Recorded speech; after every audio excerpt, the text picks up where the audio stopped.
And I'm back. Hello, everybody. This is XaosPrincess in Sansar. And I say welcome to my new live stream series. It's called Chaos Tours the Metaverse. And I want to visit all those virtual worlds out there. Let's do another welcome in 114 Harvest, where we have an appointment with a famous and wonderful dragster, as well as with Theanine and with Darling. So let's see, where do I find 114 Harvest? Let's go there. Oh, we're live. Welcome everybody to Chaos Tours the Metaverse. This is my second station after High Fidelity, and I'm overjoyed to meet my good friend, the original virtual worlds journalist, a great socialist, a politician, a wonderful DJ. Socialist? She called me a socialist, Theanine. Oh my god. Director. She's actually right. We're at home of the socialists today, ain't we? We are Yes. like the politically conscious people in the metaverse. So I'm gonna proceed with my introduction. This is Theanine, my good friend, and I met Theanine already in High Fidelity, and now he's a great content creator in Sansar, and I'm really happy that Theanine agreed also to be my interview partner for that stream, because he can talk Sansar and High Fidelity and will be a good translator for me. And his domains, or how is it called here? Domains or experiences? No, it's called experiences. Yeah. So Theanine. Yeah, this is driving me nuts. Some of the noobs, they call it maps. Theanine, can you believe it? I met a noob yesterday. He said, "Oh, did you make this map?" And I go, "What are you talking about? This is an experience." Yeah, you can tell those are the gamers. That's such a these weird gamers. thing. I think that should be standardized more. In one world it's called Sims, and the next world is domain, then we have experiences, maps, and we have Darling. Great to see you, Chaos. Yes, it is. Good to see you. Darling is my best friend from Hi-Fi and my original introduction to all the big worlds in the metaverse out there. So, question. Is it one virtual world which is going to become the metaverse, or is it going to be all of them together? Yeah, I think all of them. I saw an interesting thing on Twitter this morning from Ben Lang, who is the executive editor for Road to VR. I believe I don't know exactly his title, but Ben Lang is a great guy, and Road to VR is an important publication. He was going on with this thread about, I don't know if the metaverse is coming to fruition anytime soon because it's so fragmented and this and that and all these obstacles. And I did want to jump in and go like, you know what, social virtual worlds are actually much closer to this, and that will be, I have this thing with Ben all the time where I say, you guys should talk more about Sansar and High Fidelity and these virtual worlds. But your question, Chaos, was within our category. So I'm saying these guys from the VR world, they, I think, sometimes ignore what's already possible, coming from the concept of Second Life and even obviously earlier, right?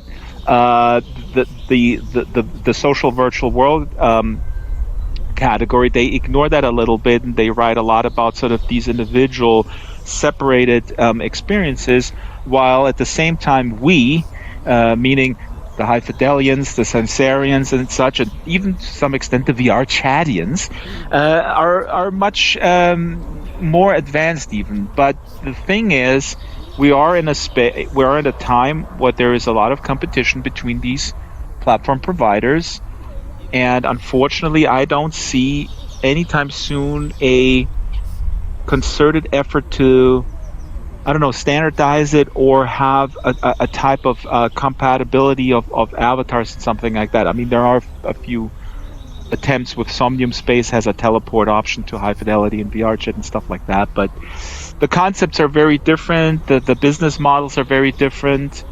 Sansar is a much different business model than high fidelity from the very beginning. So I would like to see it all compatible so that I can teleport into a different world, but consistent with an avatar that is consistent, that may be adjusted, right? It may be adjusted to the specific aesthetic, but I wouldn't leave my identity. That would be insane. It would be like I'm hopping on a plane to Singapore, and then on the plane I have plastic surgery or something when I get off. I mean, that would be sort of the analogy. Yeah. It's similar to me. Like in every virtual world, I choose the best avatar. I have to say, I really like how you can, as like an end user, customize your avatar in Sansar. That's really easy. Like you can pull up a standard avatar. And one thing, Chaos, your voice is very low. If you can bring it up a little bit, it's a little low compared to us. Thank you very much. Or speak directly into the mic. Okay, Yeah. is it better now? Yeah, much better. And I really like the avatar creation in Sansar, and I've really also grown accustomed to that avatar, which my viewers now can only see in the stream because I haven't in the shadow of the stream because I haven't checked out how to work a spectator cam yet. And you have to hit F3. F? F3, and then you can see, and with the Oculus you can do that with the joystick, and with the Vive you have to hit F3 on the keyboard, then you see yourself in third person, and you can rotate around yourself. Let's try that. Let's be a dissociated experience for me. Where's F3 on my keyboard? See, now this is the real challenge of the goggle. Wow! The goggle days. Okay, this is interesting. Now let me check my height. Then I can sit down in the chair, then I don't get dizzy. Because I get dizzy if I look at myself from the outside. Oh, now I see you on the stream. Yeah, you're looking at yourself from the outside. Cool. So, this is beautiful. Oh, I love that! Fantastic! Now I'm gonna grow to a great narcissist and always look at this avatar. Which is okay. Somehow check the movements.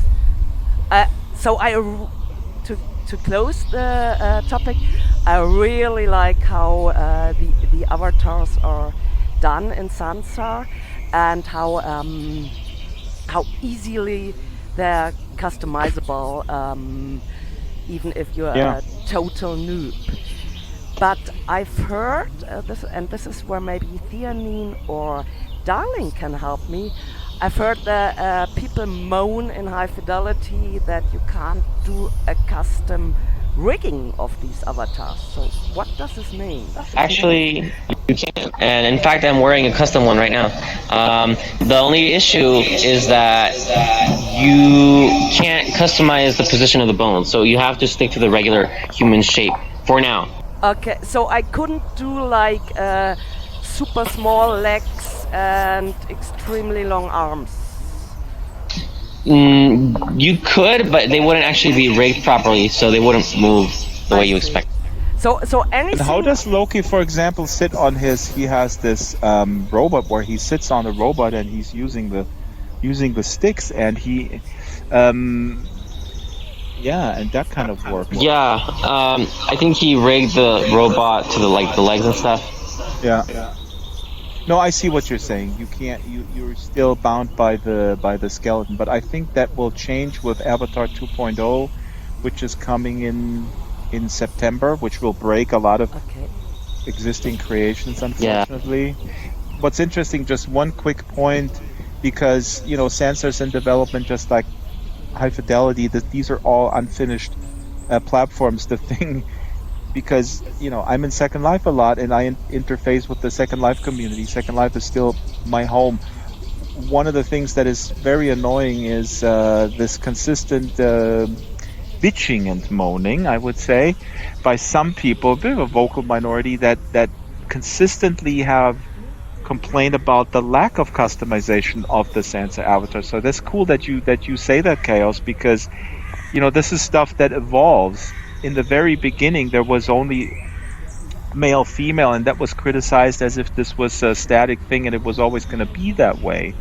And that is something that Linden Lab has to fight against, and we is this sort of people looking at stuff as if it were non-evolving static decisions that won't change, right? And so just like half a year ago, people were like, yeah, the avatars in Sansar, you can't customize them, and those are decisions of the internal roadmap of the platform provider, where they prioritize certain things, and it was this was something that could have been prioritized, I guess, earlier, but Linden Lab made the decision for many, many different reasons to do other things first. And now we're at a point where there is incredible customization possibilities. Yeah, you also have like this marvelous designer collaboration. Yep. And that's actually the reason why, it's my understanding, that's what one of the the senior product managers just told me a long time ago. People in Marvelous Designer is like a wonderful clothing designing application where you can actually like cut clothes out and choose like how strong your material would be, and then like throw it over your avatar and see and get like all these nice wrinkles. It falls. It has physics simulation built in. Yeah, that it's actually used by real designers for actual physical clothing in the physical world. If I want to do that for Sansar, do I have to download the Marvelous Designer? So do I have to Chaos? Not only do you have to download it, you actually have to. Yeah, and I know I'm going to blow your mind. You actually have to install it. Sorry, no, but I couldn't resist. I remember. Right. It's actually a nasty abonnement model with Marvelous Designer, so I'm wondering if I have to pay for using Marvelous Designer. Yes. Okay. Yes. Yeah, it's a paid product. Okay. So that, but it's still it's an additional thing. A great way to get your clothes customized in Sansar. And back to the beginning of that avatar conversation, I like both approaches. Like because when I first entered High Fidelity as my first virtual world ever, I was like, I won't take a pret-a-porter avatar everybody could wear. I want to go in there with a customized avatar, and be it just for the eye color, but I want to be my individual chaos. And then in High Fidelity, there wasn't this possibility. I mean, of course, it opened us more freedom in doing what we want and rigging what we want from scratch, and it actually kickstarted me to learn all 3D building and avatar creation. But for a like casual user, I really like the idea, like Sansar is doing it, that you can get like a female standard avatar, and then you can have like a smaller nose and redder lips and that is green eyes. And that is actually something that, and I encourage every one of your viewers, Chaos, to look at. This comes also from a long tradition in Second Life, where the avatar customization options in Second Life, in my opinion, are actually incredible. And there's a super funny video from Polygon, that tech blog, and they did a video that got really viral, where they are playing around with the Second Life avatar creator, where with the sliders you can make incredible stuff. So this is what they're now doing with Sansar 2, where with the sliders you can get very, very far in customizing your facial features and so on and so without being a pro in Blender 279 or 28. I mean, I think this is super important. This is what I remember. The new development director at Linden Lab, who is fantastic, and we had an initial conversation when she first came in. Full disclosure, I am a contractor for Linden Lab, so I interface with them on a regular basis.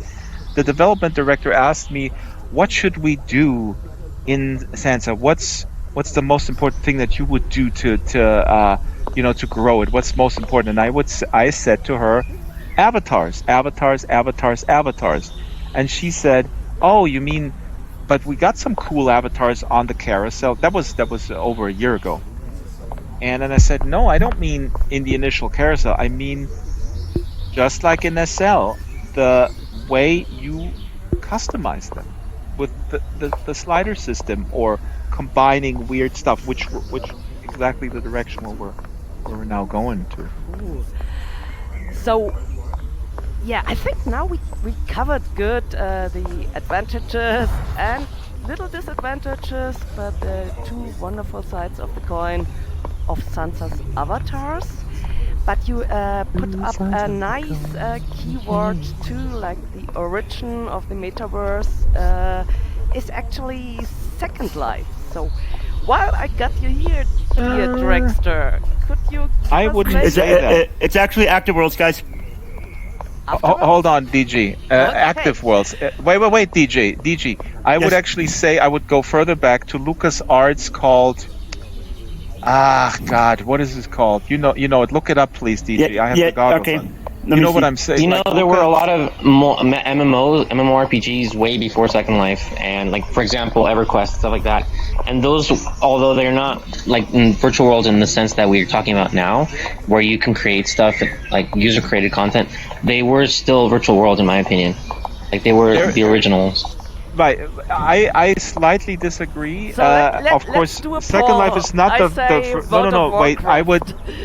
Oh no, no. Theanine is absolutely right. So, but that's why I was telling DG, please look up the LucasArts thing, which came out in the late '80s.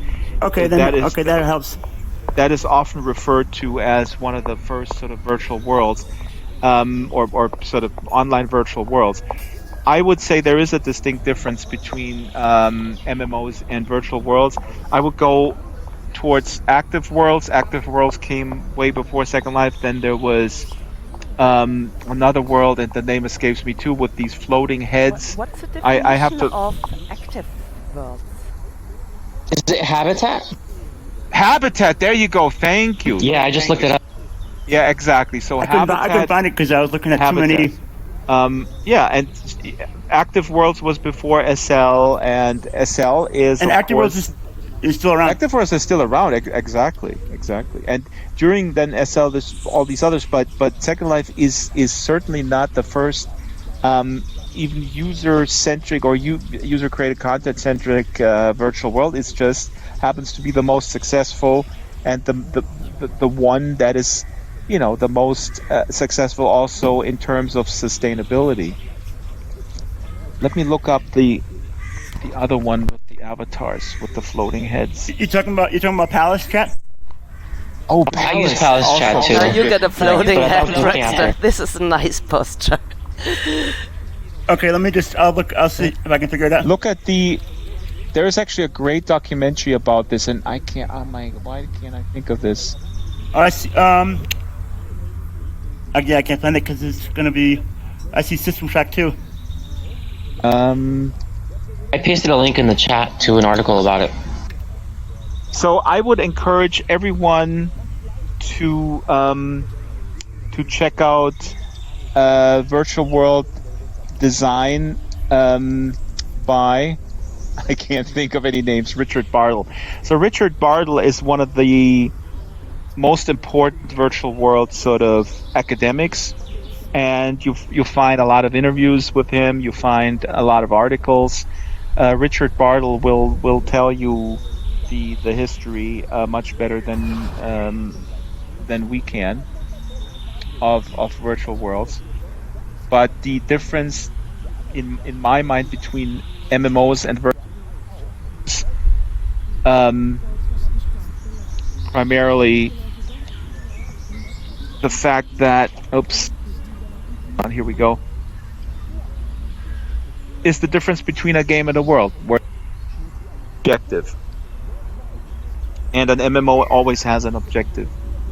But I saw, and I actually put that also on my comparison chart for all these virtual worlds I want to visit, that there's also gamification in Sansar.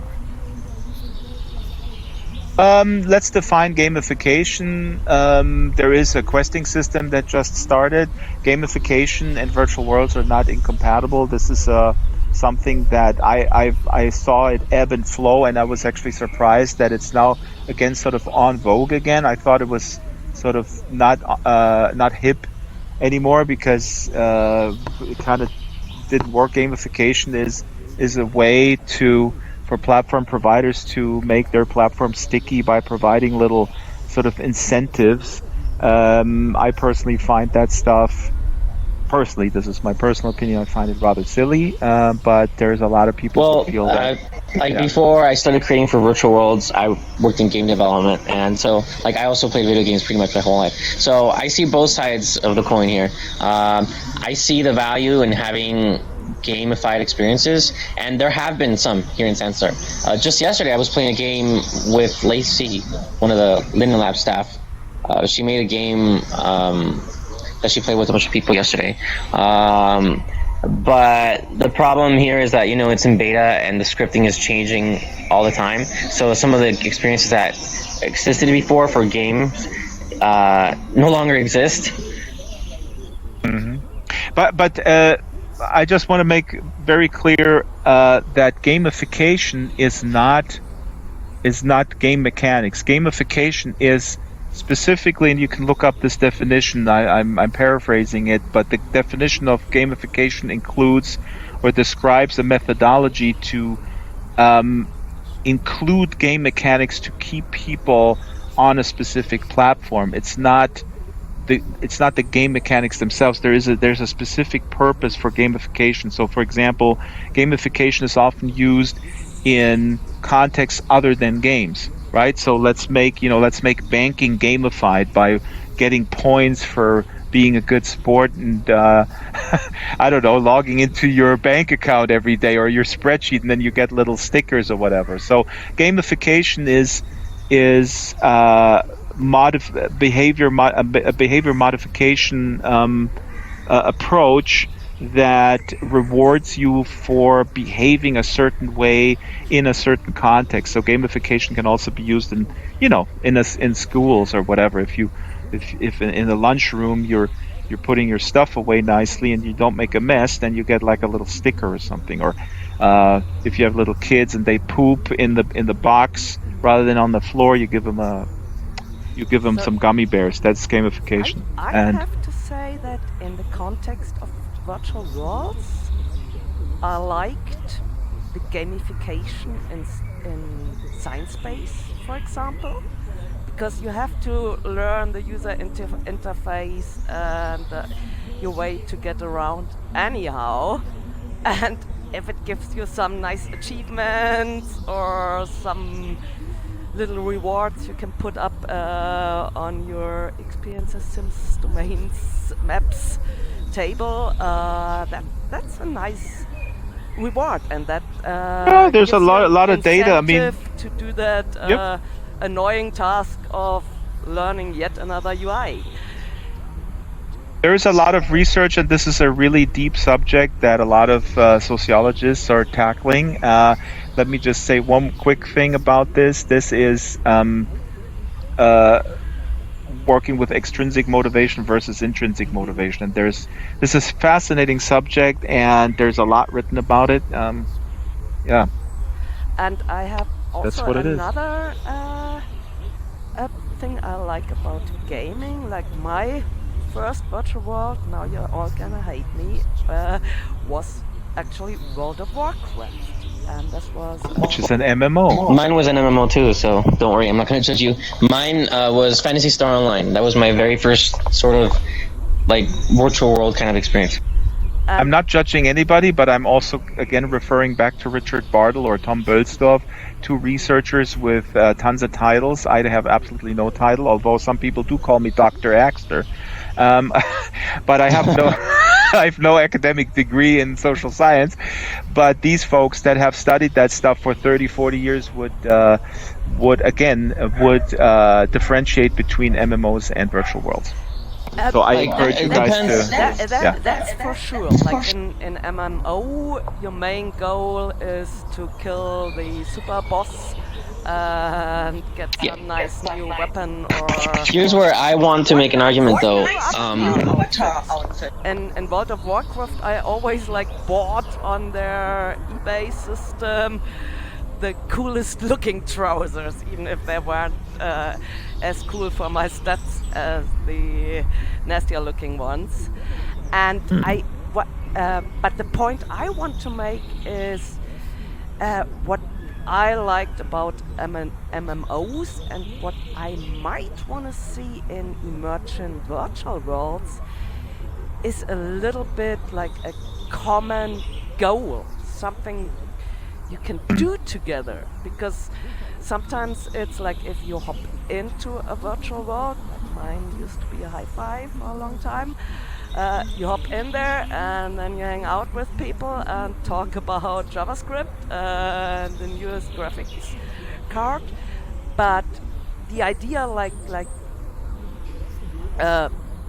reaching a goal together, be that solving a puzzle or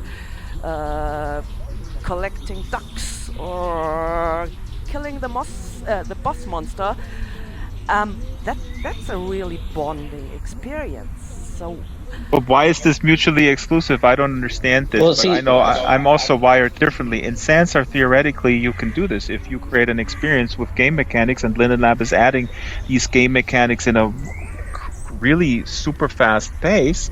All this stuff is possible. You can create that, and you can have something, a quest. We've visited a bunch of quests today. You can do that, and or we have board games here, whatever. All that stuff it's not incompatible. It's just like the real world. When my dad comes over, we play cards. Well, see, what I wanted to say is that it really depends on how each user approaches it and how each user uses it. Because I can tell you how many hours I spent in online MMOs just like lounging around chatting. Like, people use them as virtual worlds, even if they have exactly. Yeah, you have a common goal, but you don't actually have to follow it. So many people just spend time just chatting, just like they would in Second Life. Yeah, and so absolutely, and that's why conceptually, what Second Life has already started with, or Active Words before, and what Sansar's and High Fidelity as well, is a blank piece, a blank canvas that you can fill with these game mechanics or with these objectives or not. So, for example, we here at 114 Harvest, the place that I run, there's absolutely no objective. And I love it because it's like, when we get together, we have, interestingly enough, we're the most successful place in Sansar, I believe, still, from retention and from sort of a sustainability perspective, in consistent people coming here. And why? Because we have these events like open mic, music club, book club, things that are intentional community things. We don't have any games, and we don't have any points that we give out or stickers for good behavior, and it appeals to a certain group of people, and it probably doesn't appeal to another group of people. But that's the beauty of a virtual world. You should differentiate between gamification, which is like achievements, stickers, little rewards. Yeah, I am. Will give you XaoS, I a am. tiny dopamine rush, and which you can get addicted to, Mhm. and a common objective. And there it's always like, while you're waiting for that talk or for that interview or for that book club to start or for that raid, killing the boss monster, to start, you socialize and you have one common topic. Yeah. That's a good bonding mechanism, I think. Yeah, but then I think I understand what you mean, but then I guess I kind of don't at the same time. Are you suggesting that, like, let's say I'm going to the book club at 6 o'clock or 9 a.m. And then it's 8:30? What am I going to do for that half hour? It's Or, like in real life. In real life, if you go to a convention and listen to a keynote, yeah. like half the reward going there is listening to the information that keynote is giving you, but the other half reward is getting to know people who are interested in the same topic as you are. Yeah, but that's what you have here. That's exactly what you have with the event structure. That's exactly what you have. And if you're into an event, then you go there. If you're into a Yeah, music show, then you go there. If you're into, like, and again, it's the same. Like Linden Lab is. I'm sorry, I sound like a fanboy, but Linden Lab is really the company that has really been the only company that has been successful in providing these spaces. I mean, even in Second Life, but why did I even say even in? Because the general perception is that Second Life is somehow dead, which is ridiculous. Our good friend Loki Elliott consistently has made in Second Life amazing games. There is a company out of Finland called MadP Games that is enormously successful. I profiled them in a documentary. They have, hundreds of people, if not thousands, visit them every day. They have an entire carnival with, like, little machine games. Then they have puzzle games. It's like a theme park. It's called MadP World, where they have their own currency. You can go in there, you can play stuff all day long. And so it's completely up to the individual what the individual enjoys, and if you don't see it, then you got to make it, and which is awesome that's because the beautiful thing, and you learn you learn how to make it. Like for me, it was yeah, a really great introduction to like 3D modeling.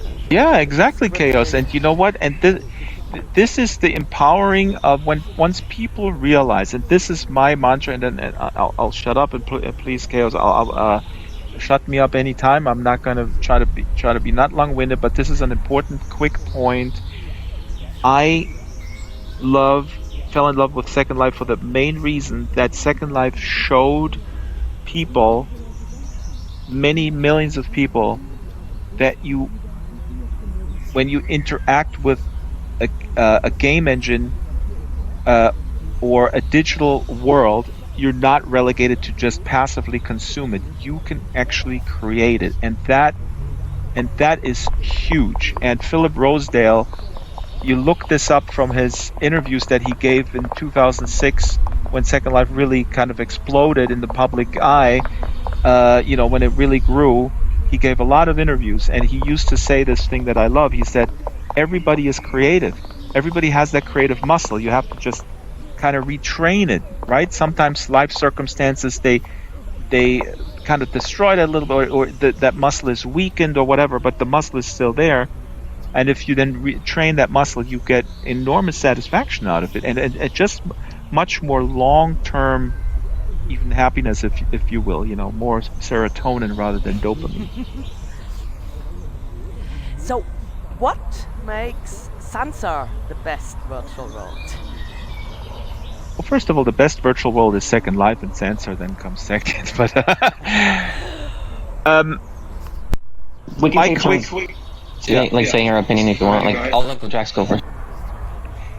my opinion, when you ask me this question, and I am critical with Linden Lab at times as well with some of their decisions, but I do have to say, in the beginning, when High Fidelity and Sansar emerged as the two main platforms, I remember Linden Lab was criticized often that, like, oh yeah, you're just making sort of a Squarespace, sort of a toolkit for worlds, and that's ridiculous. And Philip with High Fidelity has such much bigger goals.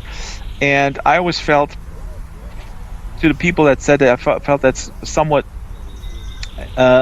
arrogant to dismiss the goal to make a an easy world building engine. I think that's a very worthy goal, actually, and so that's what their decision was when they started Sansar, was sort of this turnkey solution for people who build it, but then also for people who enjoy it and they don't want to build some things.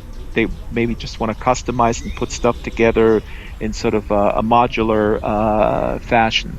And I think these main building blocks are great, and that's why to me Sansar is the world that to me is the best world, because of these core decisions that were made at the very beginning, because they resulted in something that is fairly stable. Okay, I mean, it's, there are a lot of challenges here. There are challenges of access. You need a big machine, expensive machine, all this kind of stuff.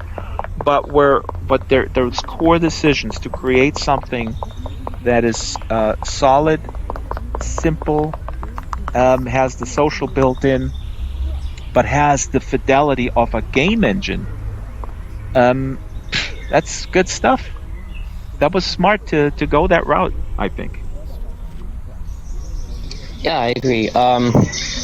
So the reason I currently create for Sansar exclusively is because, well, first of all, I move around a lot because I work overseas, and so it's valuable to me to be able to have a place where I can just upload something and it stays there. And in high fidelity, I can't do that, for example, because I have to run my own server and I have to maintain it, and I can't really do that right now.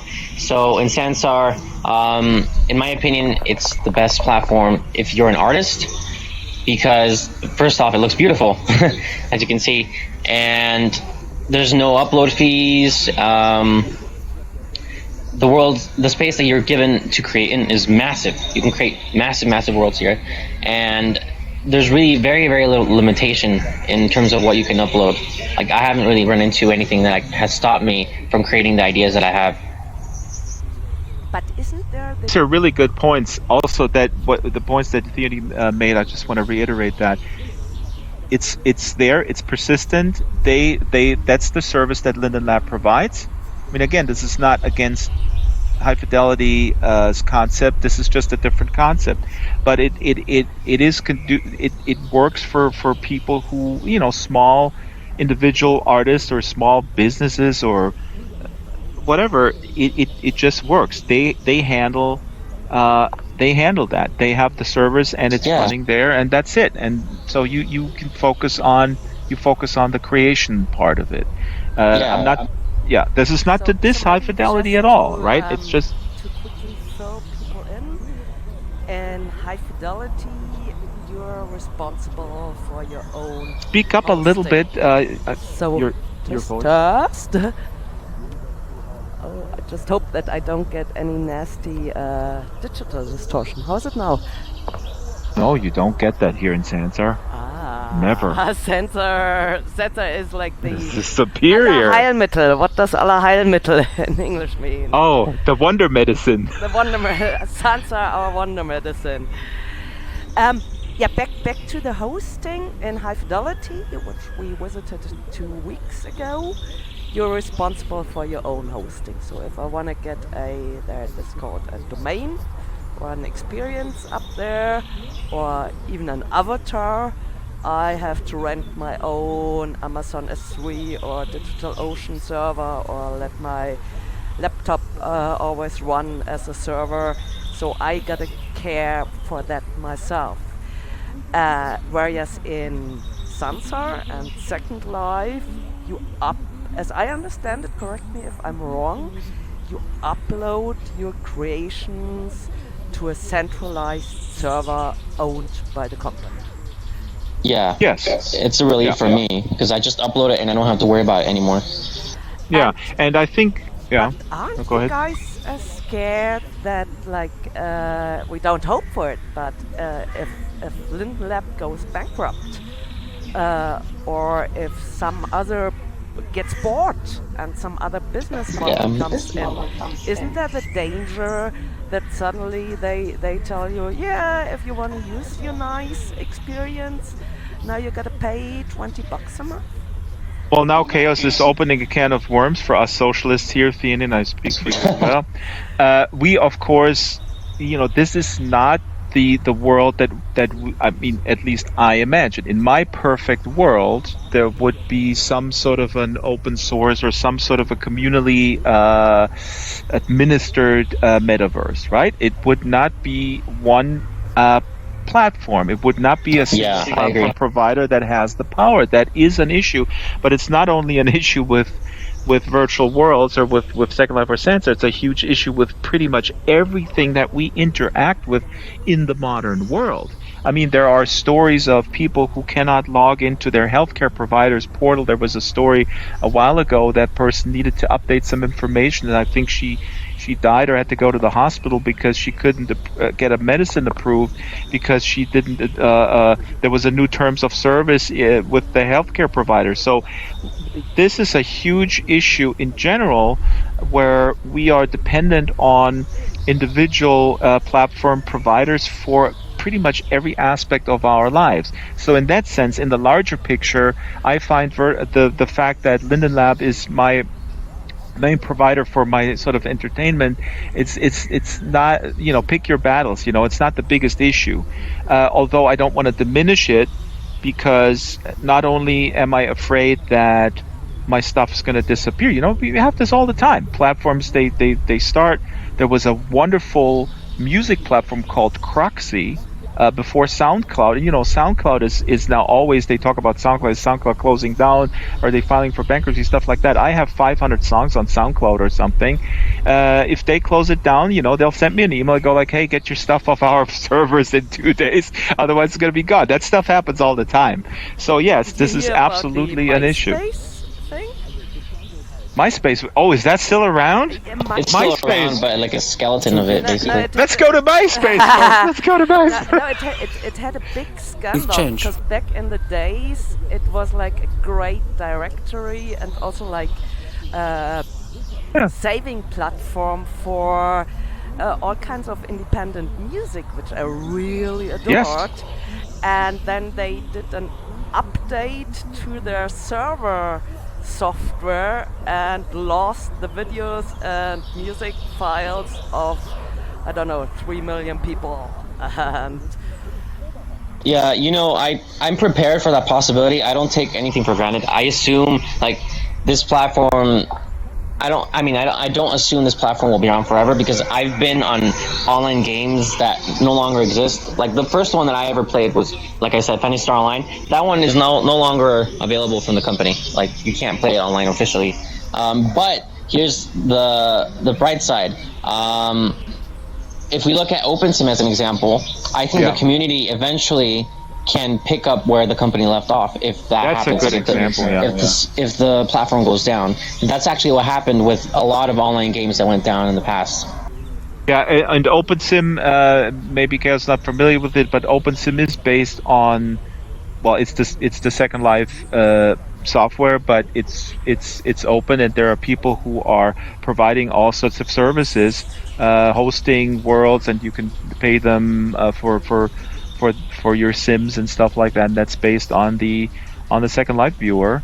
So these things in general are very important. But again, I just want to stress that we're talking about something that is important to us, absolutely. But let's just keep everything in perspective.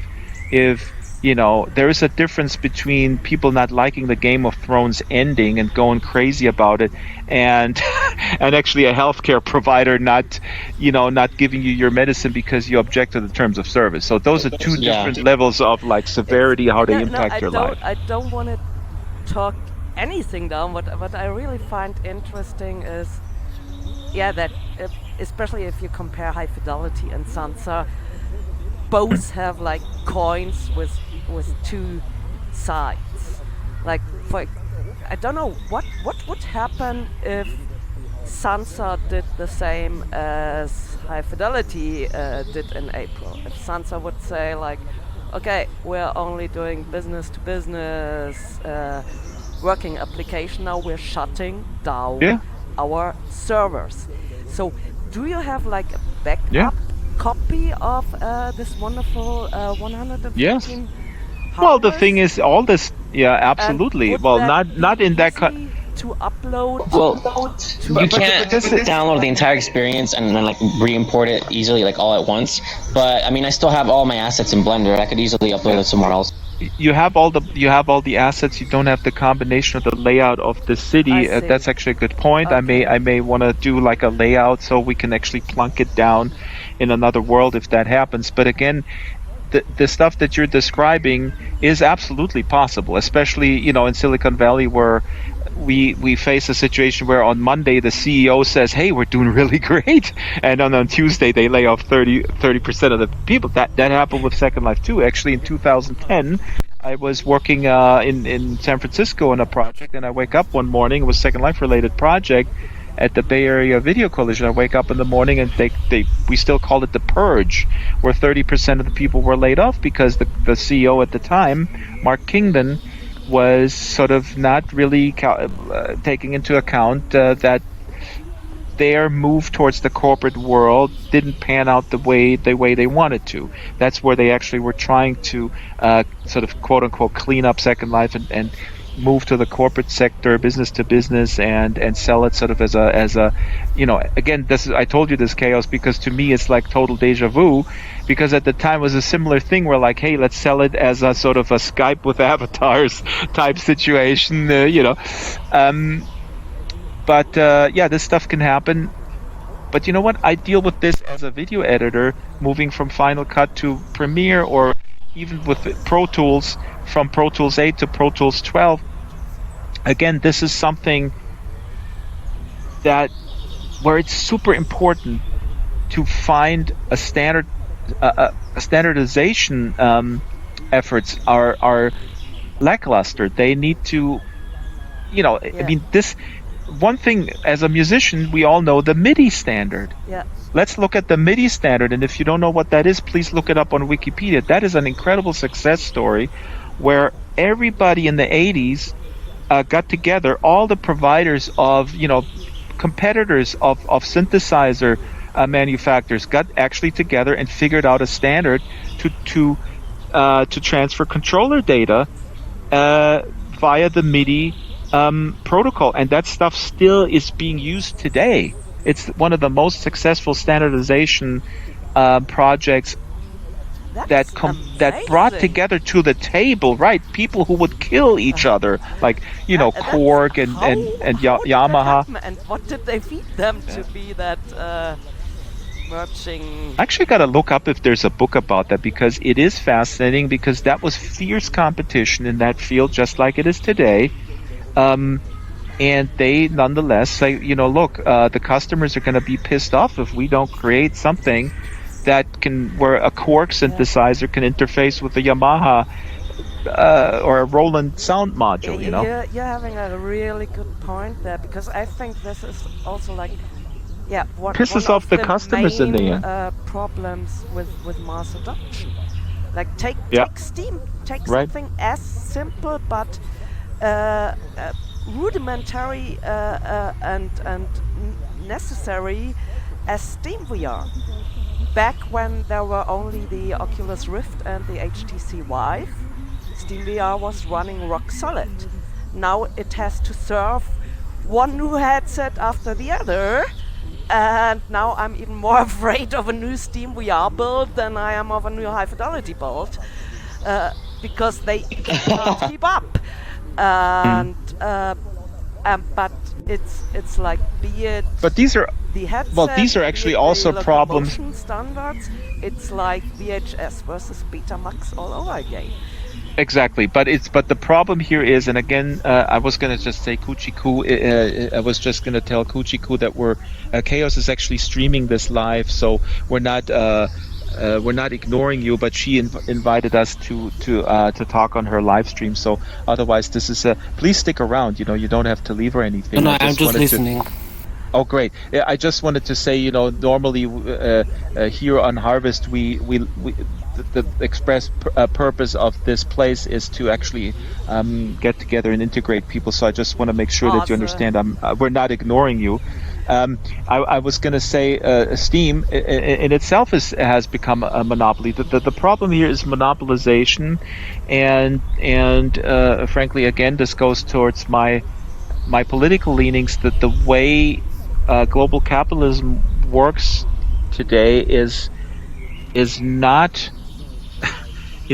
conducive to the incentive structure of modern capitalism.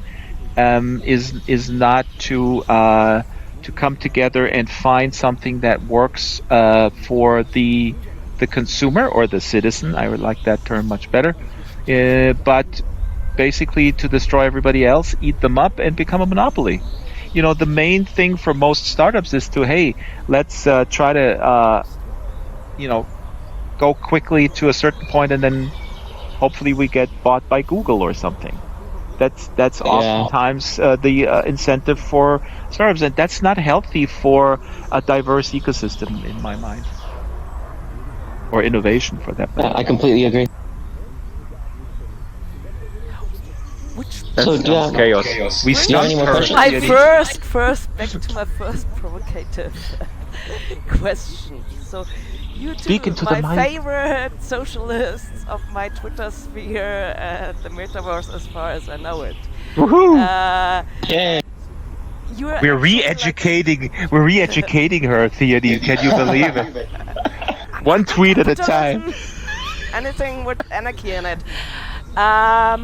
Okay, but in my impression, Linden Lab and Sansar is really like the most classical, streamlined corporation, like a closed source, Yes. centralized system.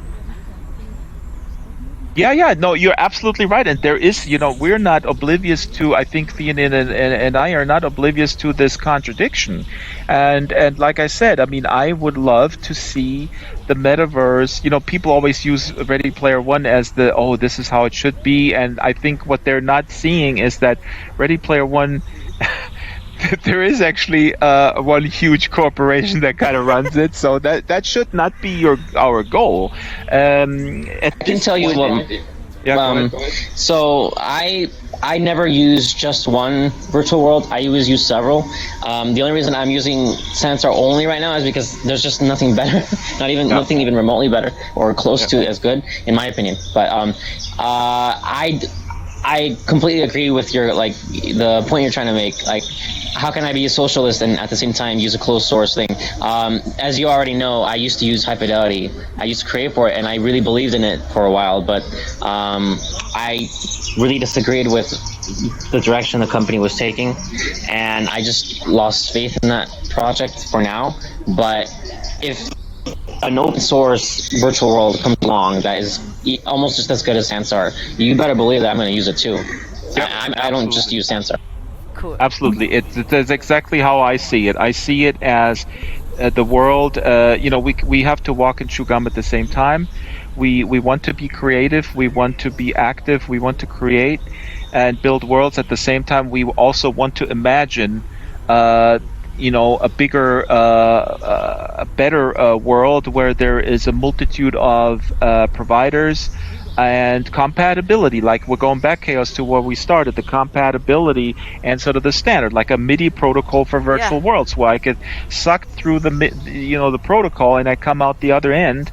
And I look, if it's a cartoon world, then there's a cartoon dragster, or if it's like a World of Warcraft type MMO, maybe there's some sort of orc dragster or whatever. That would be insanely cool. Can you imagine, like, somebody actually writes some sort of engine that transforms, like the Face app, but for avatars, that morphs the avatar into the visual aesthetic of that particular world. I mean, that would be awesome. That would be awesome. Yeah, I'd be fine if there would be like some different baking tool for any social virtual world, and I could just like upload my avatar, which I did for Fidelity, and have it. Yeah. It just works. Yep. In Sansar or the other worlds, and this is also actually what's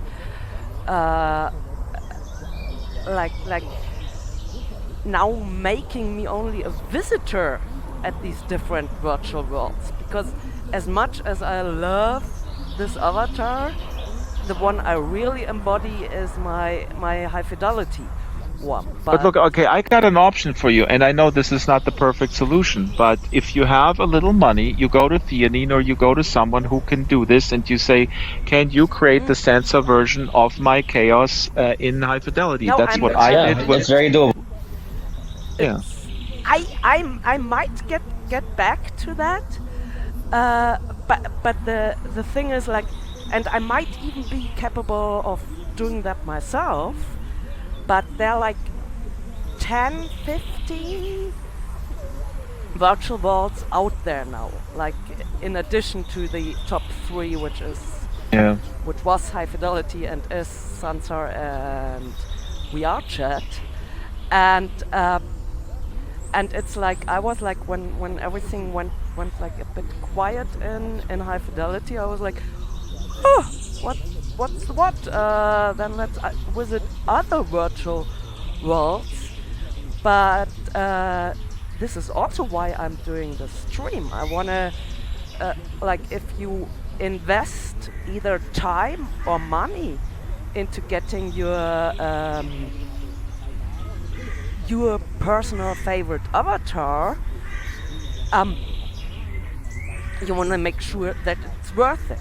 And this maybe keeps me from getting a home in some smaller, not as popular virtual world, because I'm like, oh, should I go there? But then I have to wear a standard avatar. Okay, let's go back to the world where I have No. my I avatar. totally understand that. I totally understand, and I totally agree, and I feel exactly the same way, and that's why it is. I think actually the smaller providers, like let's say Somnium Space, just to name a few names here, and Chris Matson's immersive education place, which is pretty cool because you can actually scan your face very quickly. They would probably benefit from having some sort of mechanism when people come from other worlds.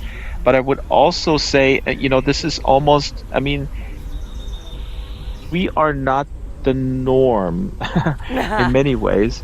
And in one way is that we like to explore these different worlds, and I think most people, they will be it's gonna be sticky for them. One world will be sticky. And just earlier we had our new popping that we do every Thursday was a guy from Malaysia, very interesting, and he came over with a whole bunch of people from VR chat. They were in VR chat for a while, and because I asked him, how did you end up here? And he said, well, we were in VR chat and we were kind of happy, and then it kind of got like really rowdy, and then he was looking around, and at that time he saw some advertisement for Sansar, and then they went over here, and he brought his entire circle of friends with him. And so this is how this stuff happens. But if you don't have a reason to go elsewhere, and you will stick with what you find, and if you like it there, you will. Most people won't explore other worlds. I don't think. And again, this would be very cool if they would, but then it would require a concerted effort of all the platform providers to get together and sit down at the table and figure out, like, how do we actually do a system, I don't know, of planets where, and this was, Philip's big ambitious plan, and I think it still is, because I know Philip, and he is a realist as well, and there is a reality to money and how to operate with your investors. You have to have this dialogue, but he has this dream, and his dream is to create the underlying structure for the metaverse. He's not going to give that up. That's amazing, and that gives lots of hope. Darling? Yes. Yep. What do you have to You guys are all disciples of Philip, right? Can I interest you in a different church, the Church of Draxology? I don't have any membership fees, and you just have to sort of pray and kiss my shoes every Monday morning, and that's about it. Okay, how You could come over. So come You on, could come over to Darling VR. Oh, darling VR, that sounds good. Listen, darling, we can build a church together, and then we can sort of pool our resources, our disciples. No, that's There you what, go. what Darling is just telling us is like the cool thing about High Fidelity's open source decentralized structure, which is she can go ahead and code like what was that Second Life you were called? OpenSim. Like OpenSim, Yep. her Oh. own high fidelity whole user experience. Well, yeah, I mean, this stuff is enormously attractive to me conceptually, but like I said, the problem here is that working with such a big goal within the confines of a very short-term, return on investment-oriented form of capitalism that we have subscribed ourselves to, it's hard to pull this off the ground. I mean, I wish High Fidelity, I wish Philip all the best in these endeavors. This, on paper, conceptually, I think this is awesome. It's a huge goal. It's a worthy goal. Yeah, and I really admire Philip for that, and I'm thankful that he has this always like in the back of his head. So I think I should get you. High There is a Fidelity church of far from that yet. Chaos. There's a church of Rosedale in Second Life, and they actually have a Vater I'm an Unser. agnostic. Well, you might convert. If you wanna scare me away, if you wanna get me running, mention churches. I come with the cross. I chase her away with the cross. I have to leave very soon because we have school is out and we have family events planned with the little Draxes. So thank One is a you dog. so much. How do I get out of that third person? Once again, F3. F3. F3. F3 is the only. That's how simple that is. And look, we can jump here. We can't fly, but we can jump. But there is. That's something I hope they add. No, but this is what. Not here, really. You can glide if you set the gravity really low, but you can't really fly here yet. How can I jump with the controllers? I don't know how it what button it is. Okay, let's do No. that. Let's do that old school. Jump. Jump. Jump. Jump. That's a workout. I'm going. So yeah, I mean, you know, if I may say one more thing, and then I do have to go. One of the things that is so fascinating, and we have to keep this in mind, and I think we're conscious of it, and sometimes maybe we forget, is that the concept of a user-created virtual world for most people in the public is still so incredibly esoteric. You know, people always talk about like, oh yeah, no, you know, the kids are used to customization, you know, through Minecraft and other things, and they kind of expect that now, and that is true to some extent. But still, the sheer concept of having your own world, creating that world, interfacing. I was just at a house party here in our building. We had a summer fest in the backyard, and you know, they were talking, and I said, oh, I actually have to go because the San Diego Comic-Con is there and I'm going to film. And they were like, what do you mean? Are you going to fly to San Diego now? And I go, no, I'm just going to turn on my computer and I'm going to talk to a bunch of people from Hollywood. And they were like, what? You know, what do you mean, like Skype? You know, and so we're still, that's what we got to keep in mind. This stuff is so incredibly esoteric for most people. They in the minds of most people, when they talk about sort of remote interaction, they talk about Skype, video telephones. So Yeah, I think that's still a long way to go, and there Ready Player One really did a good thing to convey to somebody who's happy with their mobile phone and their little MacBook yeah, that like there's a whole virtual reality out there which has the same value and which has but then the here, same socializing options. Or well, even better way ones. more and Because, better, because because here we I have can hang placemaking, out. we have embodiment, and we have the sense of space, and because the sense of presence, because we can also make our own worlds, and that is really something that is completely underestimated in the public eye. And people who have experienced this, they know this. I mean, I explored it in the documentary with the disabled folks, and Tom Bernstorff has been researching this for decades almost now. And but still, I mean, Yeah, it's like, I and here's always the have problem. to One of laugh if like people if I go like, oh, I'm in virtual reality, and they go like, oh, are you such a lonely poor nerd? That's the And other I'm thing. like, it's the That's opposite. yeah. I'm not lonely. VR saved my social life.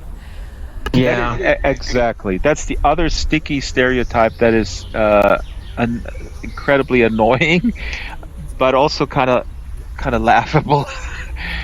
Yeah, it's what can you do? I It's been mean, really interesting because I've shown my art projects here to some people, just like screenshots and videos of them, and they, like my friends, and they're like really impressed. They say, "Wow, that's beautiful, that's amazing," and then I tell them, "Oh, it's in this platform where you can chat and hang out with people," and that sounds lame. Theonid, you're bringing up another super important, interesting aspect, because what I find so interesting is that a lot of gamers, and there's this tension between gamers and virtual world people.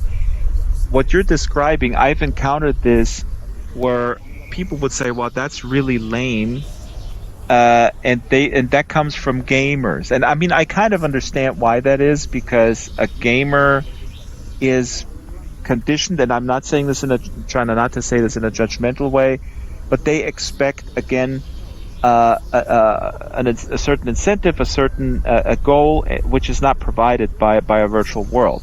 So it's like sending someone who likes duck hunting into a gallery with pictures and no ducks running around. Well, that would be actually pretty cool to gamify art by putting Pokemons in there. No, please don't.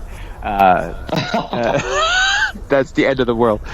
But why do you think they say it's lame? I mean, isn't that got people to go out on the street and look at the town hall or that spring or that church. Yeah, it's, I mean, and yeah, it incentivized kids. I think the main assumption that people make, Even if it was just a side effect that they learned something about culture. Chaos, your mic, bring up your mic a little bit. But Theanine, if I can ask you, like, why do you think they think it's lame? I mean, so they think the art is cool, but putting it into a context in a place where people can actually interact with it, they find that lame. That's so crazy. The assumption, I think, that this is my interpretation. The assumption is that it's a replacement for real, quote unquote, real interaction, real world interaction. But so that's the way they see it. That's what Chaos is describing. When I was like a World of Warcraft gamer, this was when I read like little snippets of Second Life, but this was when newspapers were still printed and had to be imported. So all I got was like these little articles saying like, oh yeah, there's a virtual world now. No, you can't hunt any monsters in there, but Nike and Dell and Apple have some, and the DPA has like a base there. They have malls in there. And to me, it was like back in, when was that, 2005-ish? It was like sold as like, okay, I sit there and I'm attacked by advertising.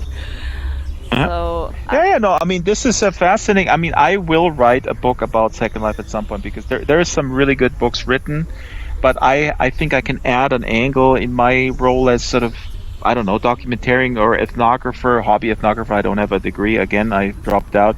But what you're describing is, I mean, this is the perception of Second Life is so different for so different people because it is so broad. It encompasses everything. But you ask 10 people what is Second Life, they will tell you, yeah, it's a place for pedophiles. Oh, it's an advertising platform. Oh, it's this blah blah blah.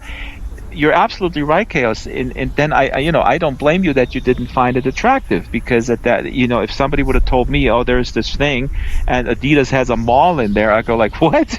I'm not interested in going to a mall, and when I have all these other awesome digital creative offerings, I'm not gonna go to a freaking virtual mall. Are you kidding me?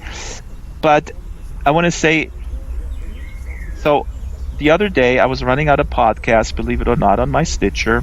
I was walking the dog and I go like, okay, I want to listen to a sci-fi literature podcast. So I'm looking in the directory, and there's a sci-fi review podcast, and I was like, oh, that's interesting. Oh, they're talking about Otherland, Ted Williams. Here we go, right?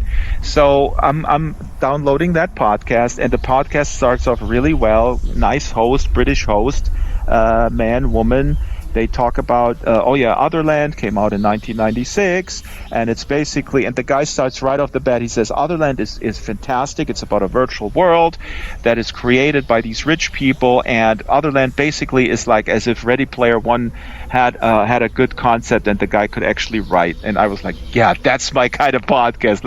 I'll keep listening, right? So I keep listening. And then the woman says, oh, this Otherland sounds like this thing, like, what is it called? Second World. And then the guy host says, no, you mean Second Life. No. Otherland is nowhere not like Second Life. And she goes, why not? And he says, I'm not kidding you, he says, well, because Otherland describes a world where the users built their own worlds. And Second Life is nothing like that. And I was like, wow. What? Okay. What? So thank you so much for bringing my reputation in order, so I'm not the only one who. No, absolutely not, XaoS. That's what I'm saying. It's fast. Yeah, it's absolutely. It just really depends on who introduces you to this. It's like, I don't know. There is no real analogy in the physical world. I'm thinking of like, oh, what is Texas like? Oh, there's just cowboys with hats and they shoot each other. Oh yeah, okay, I'm not going to go there, right? It's kind of like that. But usually people are intelligent enough to know that Texas is not all people on horses with cowboys shooting each other. It's just about 90%. Sorry, I'm just kidding. But or Bavarians are just drunk people with lederhosen. I mean, it's the same thing. Like, oh, I'm going to Europe. Where should I go? Yeah, go to Rome. Go to Paris. Should I go to Munich? Nah, it's only drunk people in lederhosen. Okay, I'm not going to go there. Right? It would be that kind of thing. Or Florida, darling. Right? Should I go to Florida? Nah, it's only. No, I live here. Retirees. Or darling lives there. Don't go there.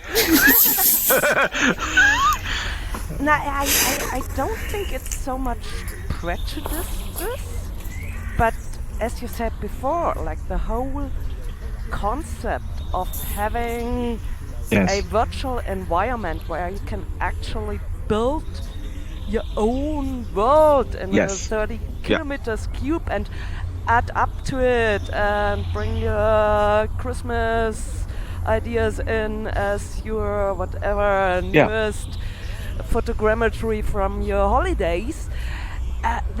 That's so amazing, and that's what is like actually really super new to people who just use and you know why that is, and you know it because you're a filmmaker, and I think that's the same thing that we're conditioned to in this very sort of dualistic way.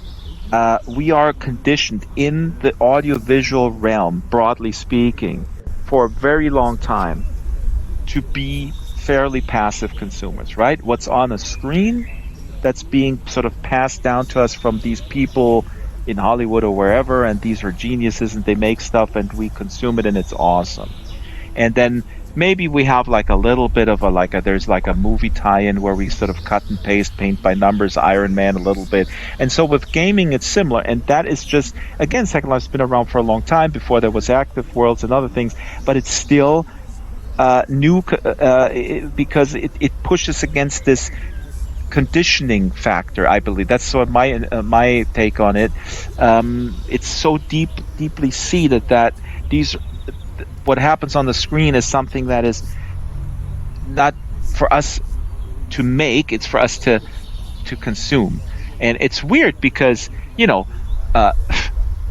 audio workstations, for example, with music have been around now for a very long time. It's just, kids make awesome stuff and it's all out there.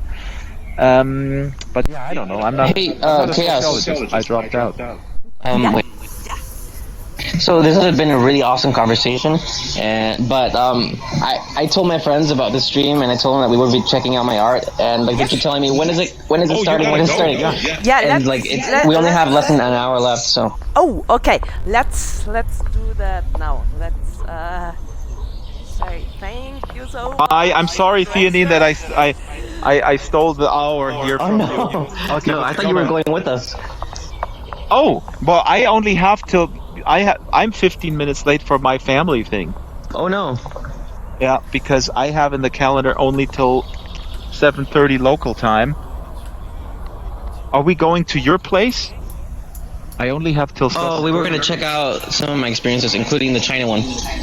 Oh. Are you telling me there's nobody's going to be watching this house while you're gone? You mean 114 Harvest? No. Theanine, go. You guys go, and maybe I'll catch up with you. Put it in my private chat. I have to check with La Familia. Okay. I'll be back. Awesome. Thank you so much, Trickster. And let's give an overview over that nice experience. 114 hours, which was actually tenants, which is also like a Second Life concept. That's what I really like. But let's go to your place now. Where shall we? Okay, so which one would you like to go to first? I like to see the one which fits best with your avatar, which is. Oh, Synthscape, sure. Yeah. 1 second. So I can bring it up here, or do you bring up a portal? Woo! That's the cool thing in Sansar. Portals, Philip. Portals. But I still have to learn how to operate. Now I You got it? I have to go.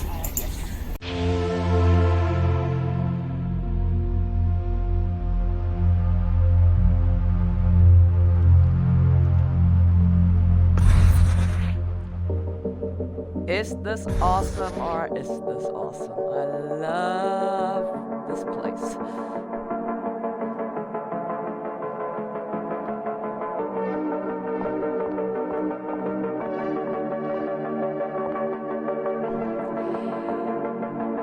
So while we tag along, can I ask you some technical questions also about something? Of course. So, yeah, to cut a long story short, how did you build that? How did you prepare it? And how is the procedure to get something like this into Sansar, including cars, So the nice thing about Sansar is that the content development process is very similar to traditional game development. So I came from a game development background, so for me it was very natural to move here. I just basically create the assets all in Blender, and then once I'm done, I just start importing it all in here. Some people take a different approach. They create a little piece of it, and then they upload that, and then they keep doing that little by little. But I just I create everything first in Blender, and then I scale it up to the correct scale for Sansar, and I start importing everything all at once.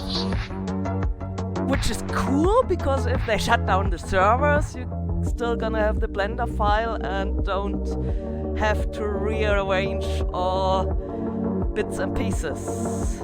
Yeah, exactly. Awesome. So this whole world exists as a Blender session somewhere on your hard drive. Yeah, I have pretty much everything almost exactly where it is here in Blender. Okay, and the procedure is then you upload it to Sansar, to a Sansar centralized server, and then you hit publish, and then it's there for everybody to visit. Yeah, so in Sansar there's a build mode, and then in build mode there's a menu for uploading things, and then as you're placing stuff in the scene, once you're done, there's a button at the top that says build, and you press that, and depending on the complexity of your scene, it can take a while, but if it's a simple scene, it won't take that long.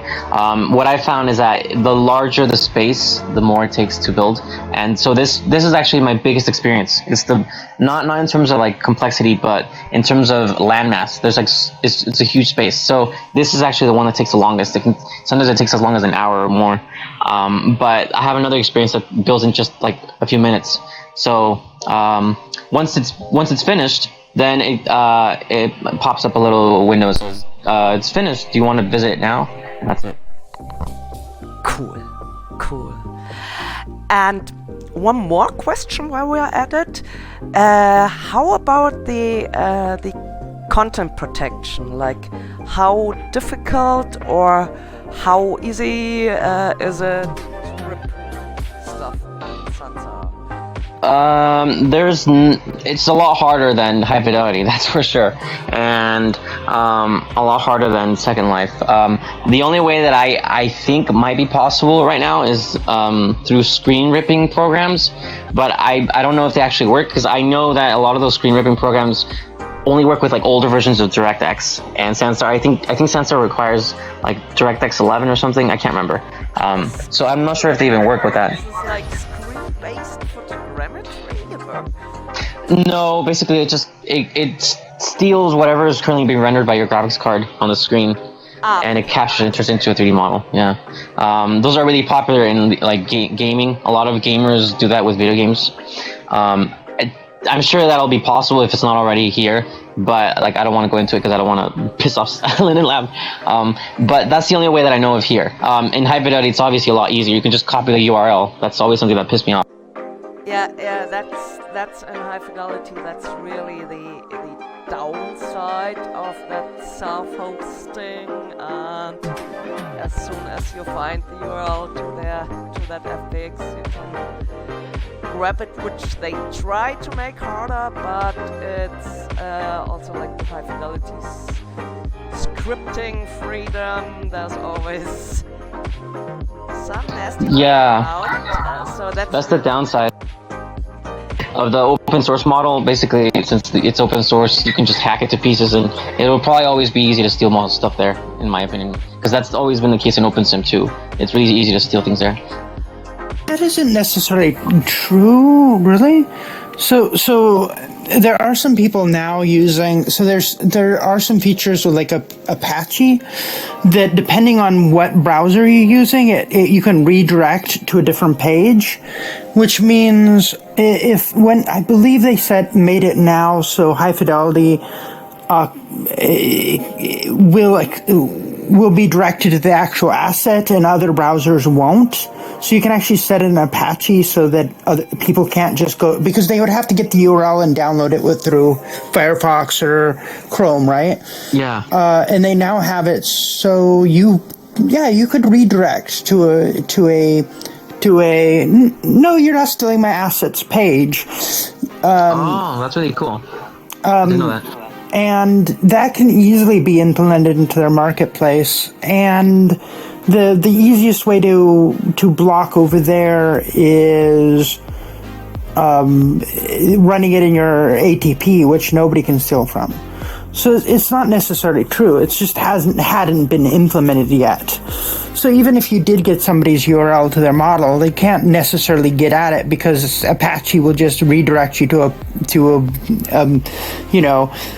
page not found screen instead of getting the actual asset.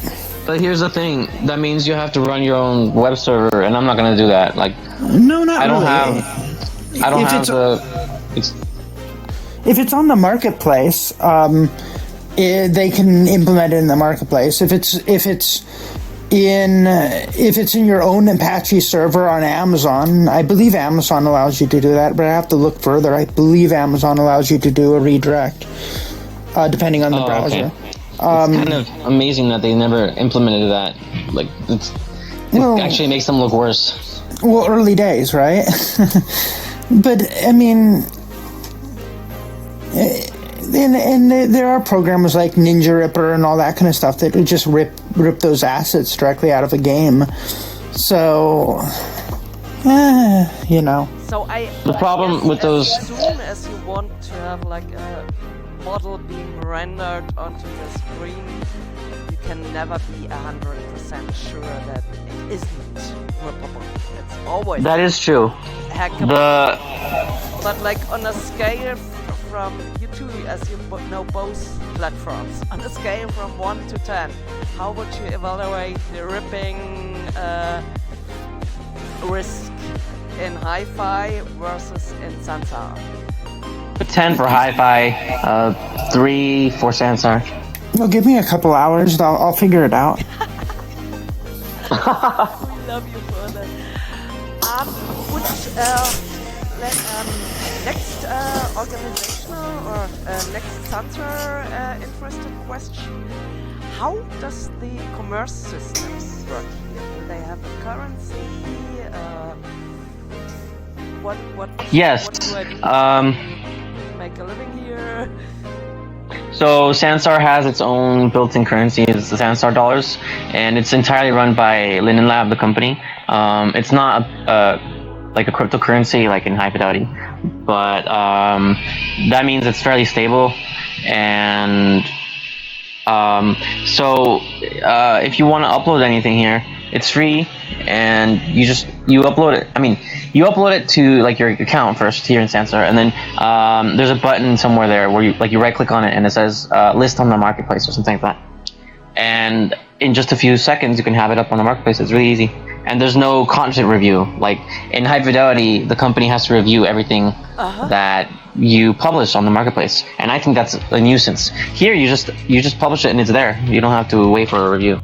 Well, I think it's not a nuisance in High Fidelity. I like this blockchain-based proof of governance concept, but of course it's a personal nuisance that I have to wait for High Fidelity to verify my content as a original production.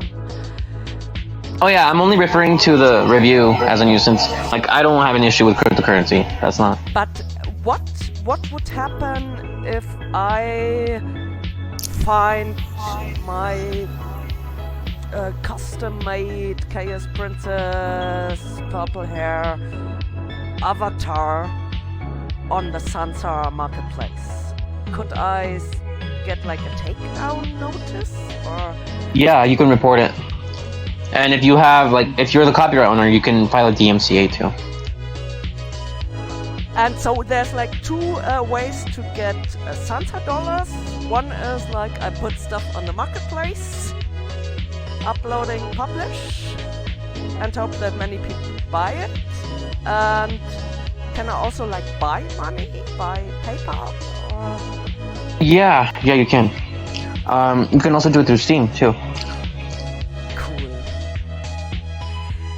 So, yeah, can we do a quick tour? I want to go on to that UFO. Yeah, sure. And this is also a great way to illustrate the locomotion, which at the moment I absolutely adore in here. Okay, so the UFO is straight ahead that way. So let's just meet over there in the very distant corner. Oops. Let me find my... How do I run? Okay, I'll part with you.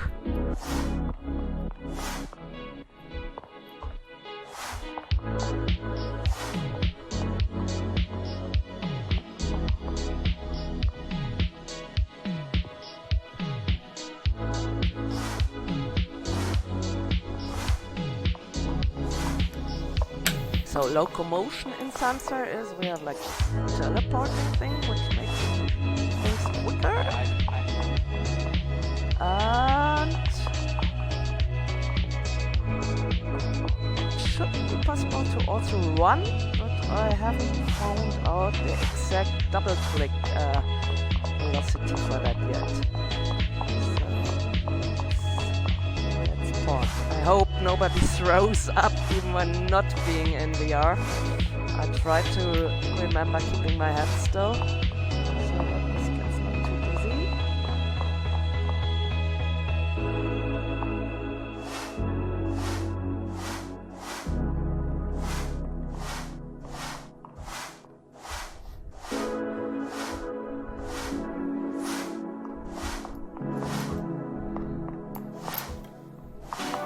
Wow!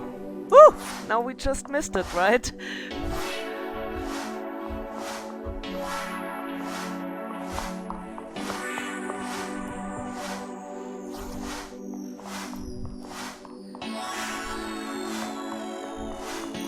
Okay, so don't jump in there yet. You'll get stuck in a loop.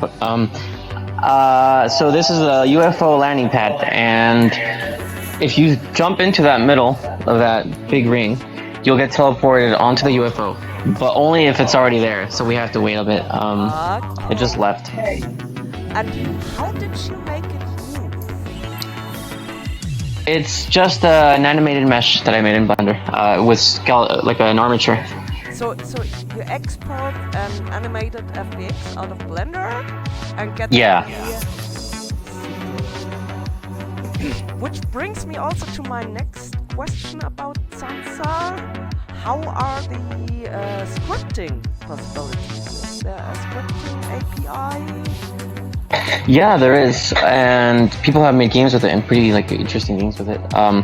I'm not a scripter, so I'm probably not the best person to talk about this, but I know that it is possible to do simple things because there's some built-in like simple scripts that are meant for like people who aren't really scripters, and you can do things like teleports, rotating objects, moving objects, things like that, even if you're not a scripter.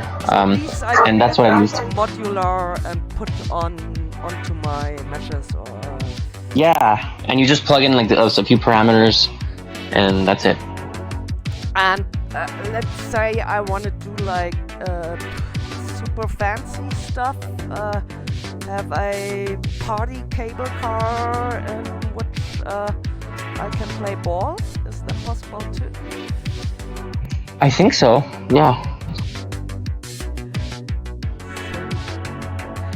And how's the language called? What's the scripting language? I think it's C#. I think. Let me check.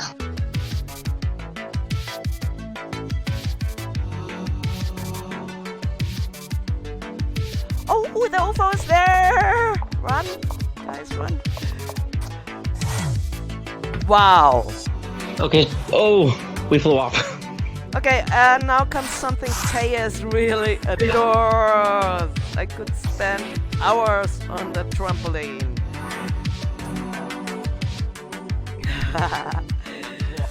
Ooh, I so much love that falling is allowed in here. Oh, sorry about that, Chaos. I just need to fix that. Jumping and falling.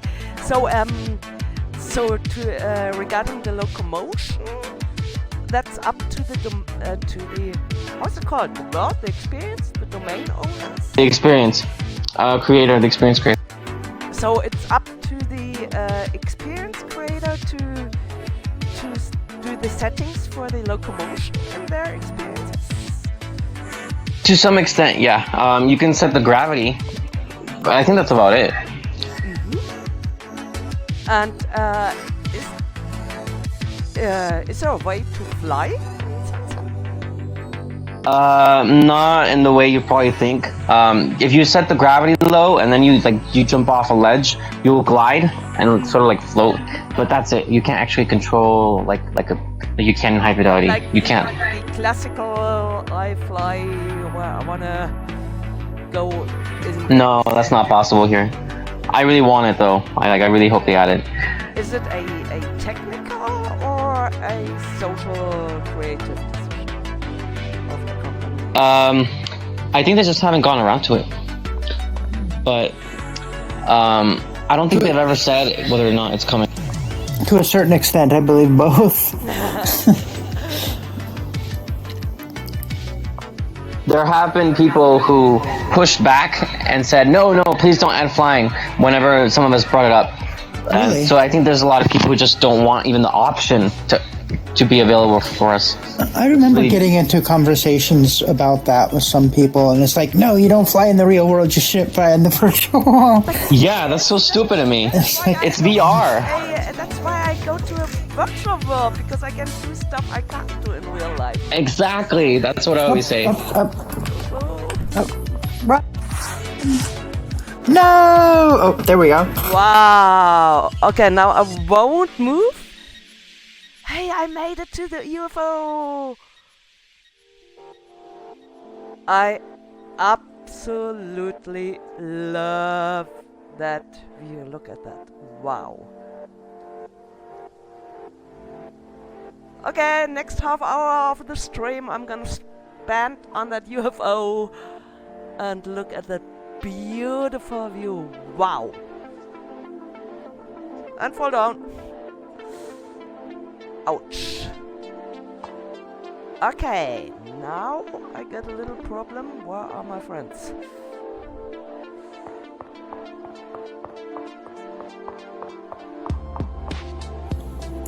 Hey, Chaos. Hello! Oh, Yeah. thanks for finding me. Yeah, I think the UFO is just too glitchy right now, so maybe we should just go I to had the the... most amazing experience. I definitely, after the stream, I'm gonna come back and hang out on that UFO for 2 hours. Let's, because I also need you two in high five for helping me with my chart. Let's go to your Chinese experience, if that would be possible. Okay, yeah. So, oh, I love these portals. Yes, Philip. Philip, if you hear this.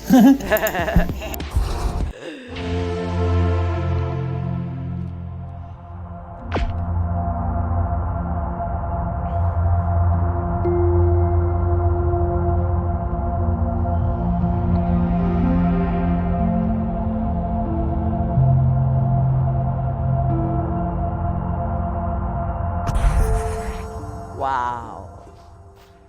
Wow.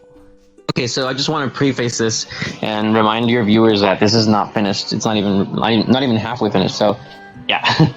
Oh, yeah. This is also a place I could hang out for hours, and what I really like about having these two experiences of yours is that they're really different. Like Synth Space, or how is it pronounced? Synthscape. Synthscape is like more, yeah, low poly party 80s new wave. But I really like, yeah, the light in here, and yeah, in here, yeah, as if you've jumped into a AAA game or a real reality. So how did you get to create that place? How does this come together? So, I lived for a year in China, and the only reason I'm back in the US right now is because of an injury, but I'm gonna go back. And during my time there, I've witnessed like really beautiful scenery, really beautiful places there that really inspired me to create, to sort of like share what I've seen with the whole world. And I also, when I was in China, I started getting into 3D scanning. And so I have a bunch of 3D scans of like Chinese statues and sculptures and stuff.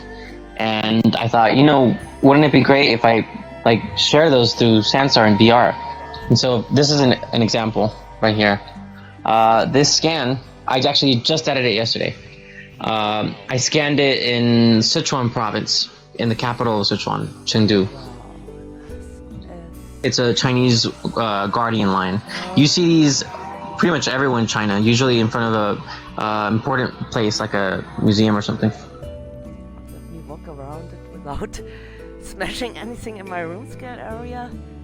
This is absolutely stunning.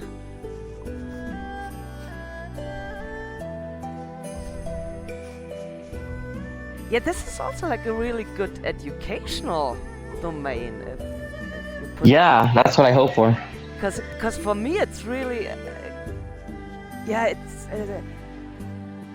yeah, you have to experience VR to know what I mean, because like I have seen photos from China, but even if this experience isn't finished yet, like together with the light and the photogrammetry and the textures and these plants, it gives you like this overall felt experience, and it's so much better than looking at the stuff just in books or photographs.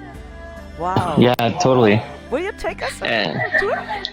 Yeah, of course. So this is the entrance to the mountain trail, and there's going to be lots of little things along the way as you go up the mountain to like check out. And also, since I plan for it to be an educational experience, I'm going to have like info boards teaching about each thing that I add to it. Right on this gate, you see these gates a lot in China. I think they're called paifang, and this one, the sign reads Dragon Temple Mountains, if I remember correctly. And at the very top of the mountain, once you finish climbing the trail, there's going to be a temple. And, well, without spoiling too much, basically, there's going to be a dragon. Yeah. Let's go over here.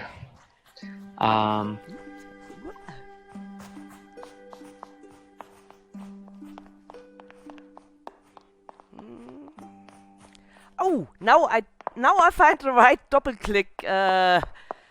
click speed for running. Very good. So originally, this experience was actually going to be really small. It was just going to be a tea house, and that's it, with like an interior. And that's still going to be in this experience, but now it's much bigger. But this is basically what it was originally just going to be. This is a tea house, and the sign says tea house in Chinese. Eventually, I'm going to add an interior, but right now it doesn't have one yet. Also, the real life scale of a tea house in China? Yeah.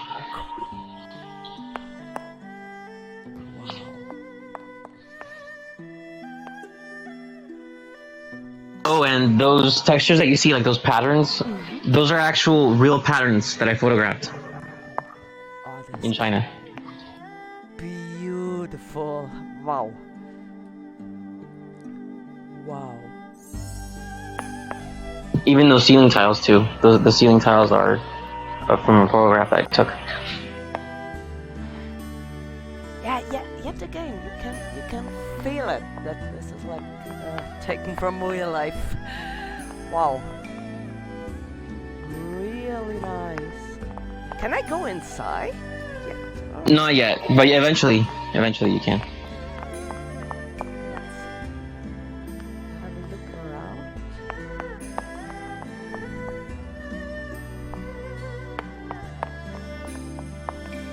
Wow.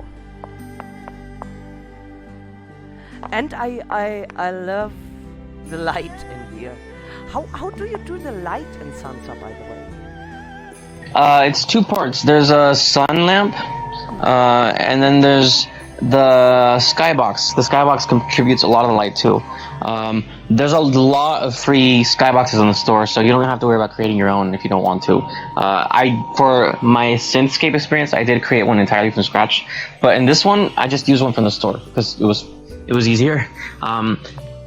This is actually the first Sansar experience that I've made that's like going for photorealism, not like stylized look. So it was easy to just get one from the store because those are all realistic anyway. But so there are ways to control like the color and if there's haze. And Oh, totally. Yeah, everything. You can add fog too.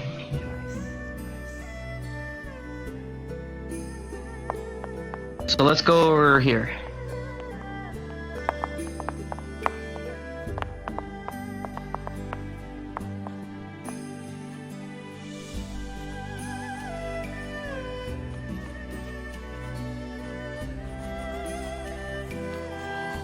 Wow. Oh, and a quick note to your viewers, as this is not a finished experience, I haven't actually added the ocean yet. There's going to be an ocean all around this island, and right now it's just emptiness, but eventually there's going to be an ocean. Oh, and this bridge is based on a real bridge that's about 20 to 30 minutes, no, about like 15 minutes away from where I live in China. So all the patterns are also from photographs.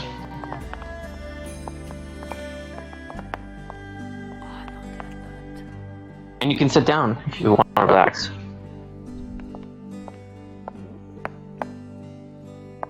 Let's see, how do I do this? Sit down?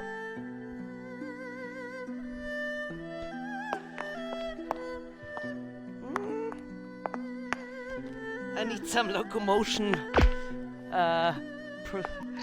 We can go take a look at the magnolia forest over here.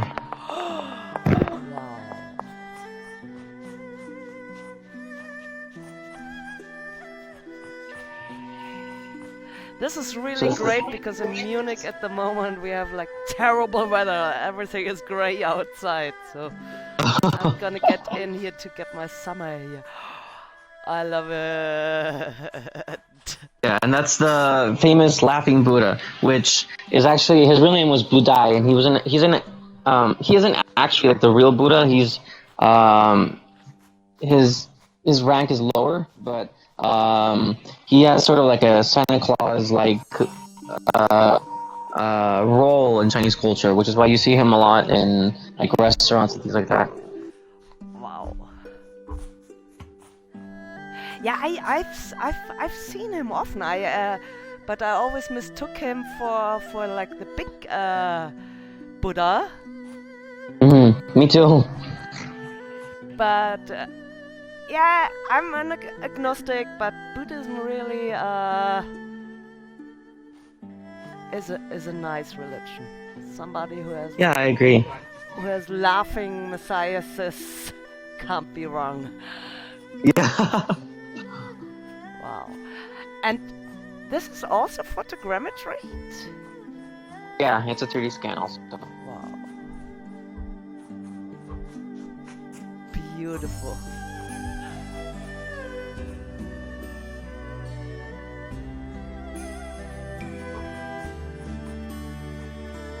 And there's one more thing I can show, but it's not really major, but it's the last thing I've added to this. So let's go ahead and teleport there.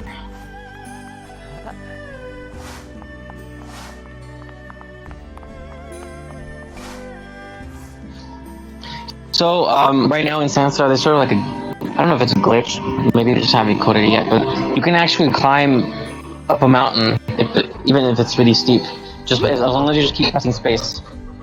Okay. Or you can port up if you have VR. Can you try it in VR? Yeah, but I need my my keyboard and my spacebar. Oh, never mind. Let's just go with the mountain trail. Okay. Okay. This way.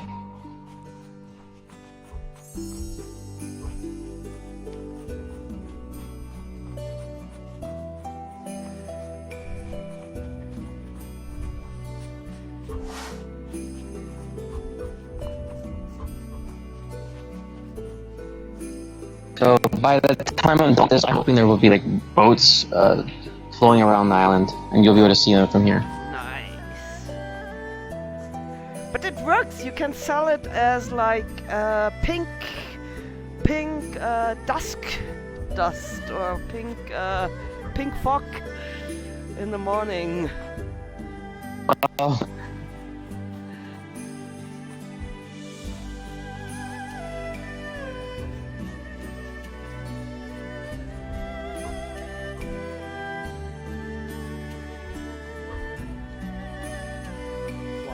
Oh, and here's a little fun trivia. This terrain, like this island, is actually in the shape of China, mainland China. So if you zoom out, it will look just like mainland China. That's how I got it. Cool.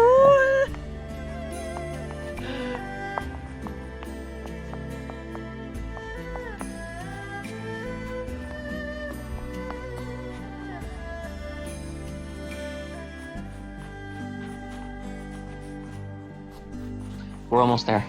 It's just a little bridge, basically. There's gonna be a pond here. Once I'm done, I haven't added it yet.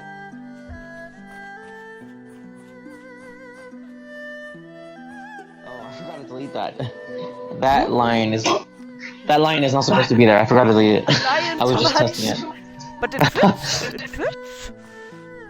Needs some sand cleaning. Yeah. So this bridge is the last thing I've added. Wow. Wow.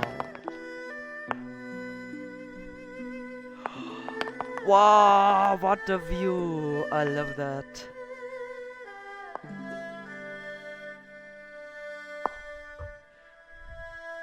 Oh, one interesting difference between High Fidelity and Sansar is that in Sansar you can set a draw distance for each object.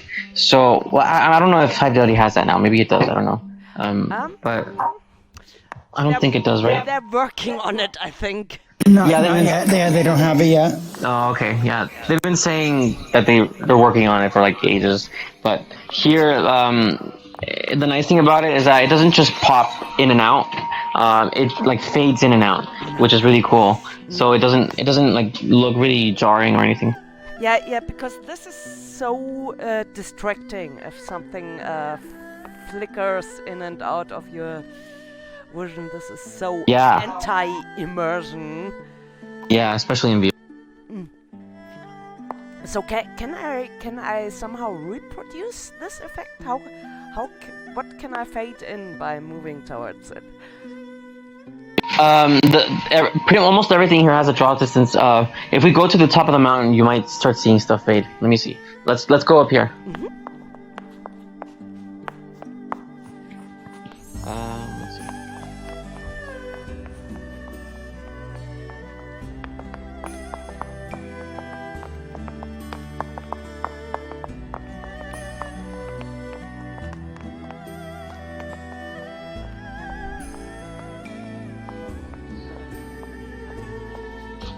Since the effect is gradual, you'll have to like walk slowly and see if you can notice it.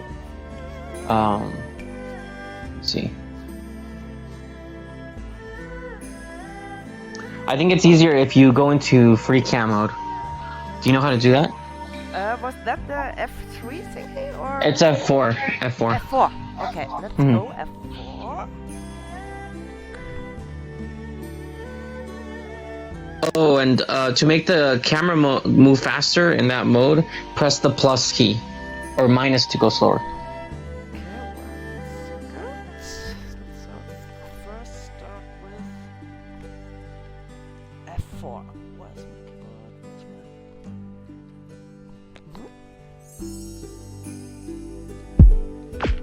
Okay, somehow. Let's calibrate myself.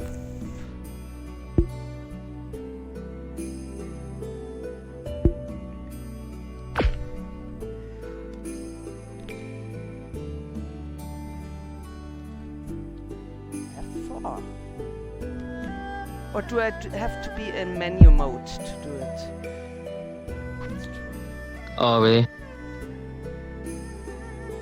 Okay, now You might not be able to do it in VR. Oh, okay. It did the trick. It worked in 114 Harvest.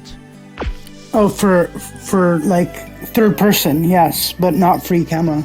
Ah, okay.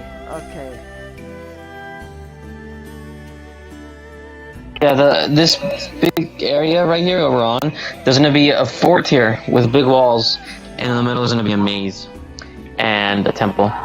So there's still so much I need to add. Wow. But this is also a great example of what we were talking about before, that it's like such an organic, creative growth if you add it like piece by piece, as opposed to having like a whole experience ready on the scratch board. So I Yeah. really like this effect it has. If an experience grows organically because you find something which is nice to add. Yeah.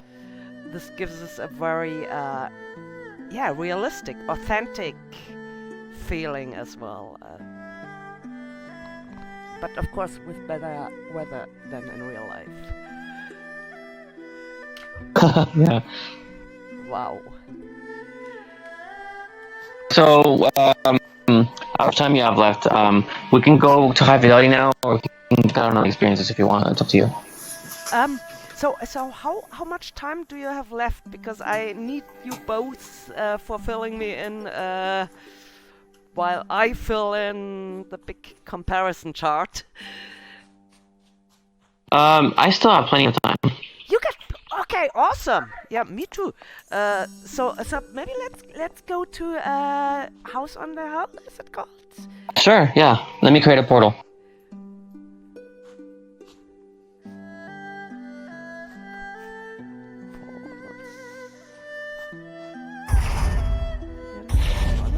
I'm still waiting for the. Ah.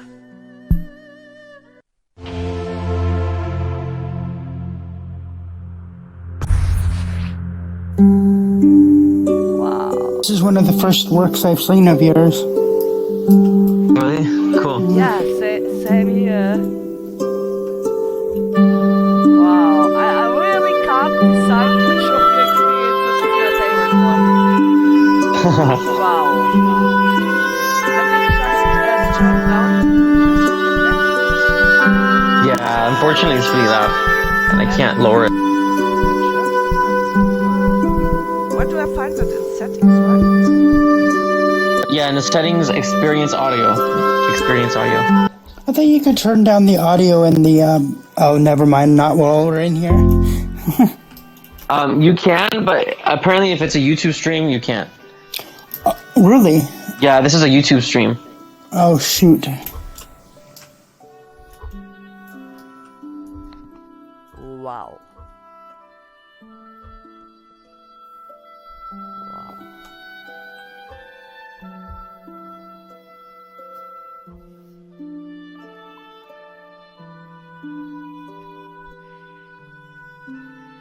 Yeah, this is a great example for something you can only experience in VR. Because if you look at it in 2D style, it's always gonna look like a comic book. Yeah.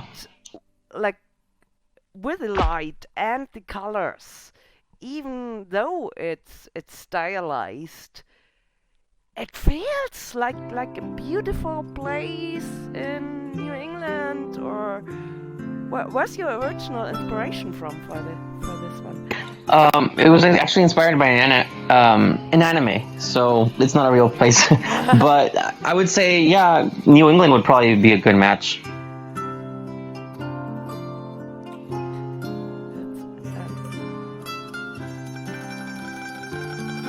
Yeah, really upbeat and calming also at the same time. So, wow. Yeah. Until you get to the graveyard. Did you see the graveyard? Oh, no. Oh, let me show it to you. Okay, let's see some ghosts.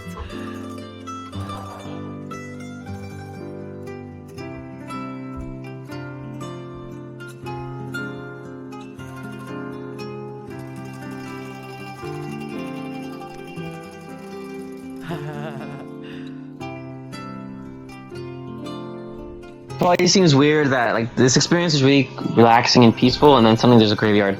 But I thought, it would be interesting to have this sort of like a contrast to show that even when there's peace, there's still this. Yeah. There's still death. What's the shadow? No, that's a shadow from the clouds, right? Yeah, they cast dynamic shadows. It's really cool. Amazing. Cool. I like the graveyard. That reminds me of Scotland. You walk. Oh, really? Yeah. In Scotland, you walk like through the meadows, and then suddenly there's a graveyard or half a rotten castle. Oh, wow. Or like my famous story is like I on the map I saw a stone circle, and I was like, oh, I'm into that stuff. I want to see the stone circle. And I asked everybody where the stone circle was, and nobody could really tell me. Till I finally found it on some sheep farm, like behind the sheep's loos or somewhere. And the Scottish were like, yeah, more, it's a stone circle, nothing special. And I was like, hey, people built that for some reason. I want to know the history. So this is, yeah, New England meets New Scotland, maybe. What's that house over there? Have you seen that one yet? Oh, yeah, let's go check it out.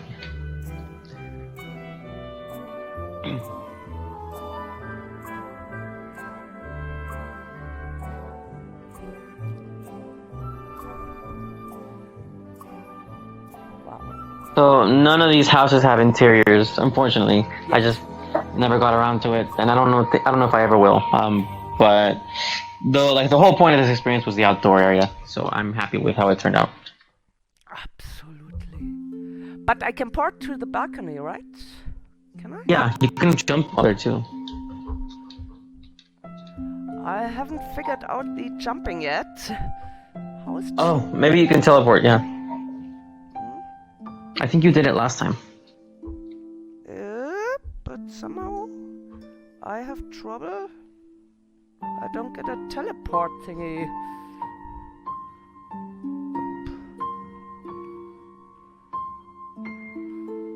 Oh. Just jump to one of us. Jump to me. Okay. In your friends list. Darling. Chaos, there's a teleport to friend button Yes, in the friend yes. list. Oh, hoorah! As long as there's a workaround. And he jumped off. Nice. Yeah, you don't need no insight here. Cool. Yeah. There's some other stuff I plan to add to this too. This experience. I've been thinking of adding like a hot air balloon ride, Wee! but I haven't gone around to it. Like the UFO, like a rideable hot air balloon? Yeah, except you won't fall off because it'll have railings. Wow. Is this Dragster who's running there? That looks like Dragster. Maybe? No, There's some other people here. white shirt. Oh, by the way, this I wanted to ask. How does it work that also my avatar has these nice anime black outlines?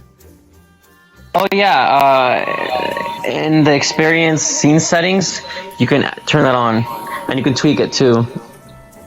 Wow. So it's up to the creator, and it applies to the entire experience and anyone in it.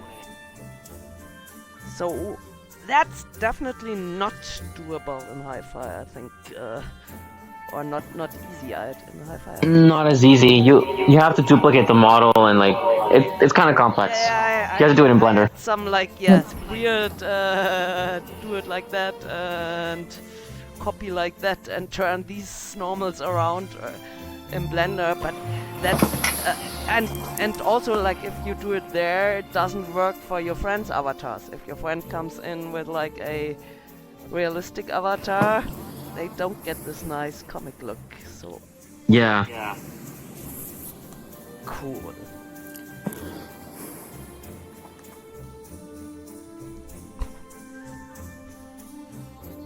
Wow. There's one more experience that I want you to see, Yes. and it's specifically for VR users, so you're gonna love it, I think. Rock and roll. Let's go there. Okay, one moment.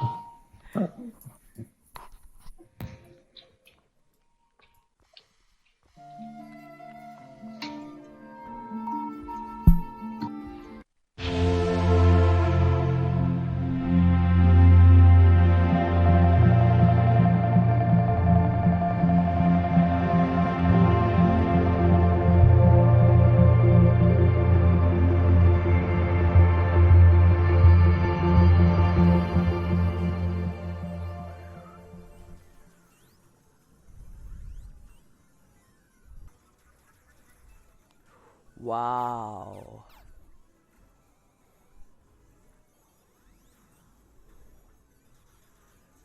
Okay, so this is a little arcade I made that uses a special feature of Sansar that I don't think is available in High Fidelity.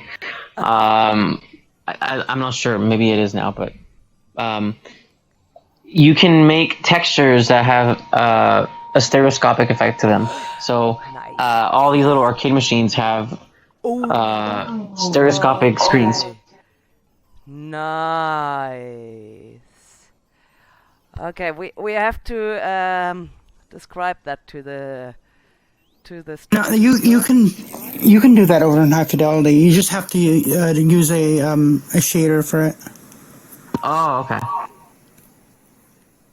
Here it's just a shader that like you select from the material that it's already made for you. Cool. Nice. So what I see now is like a 3D image of this Dragon Quest. Wow. And here we have. Oh, my daughter would love that Pokemon. And can I also play them? No, it's just for looks. Cool.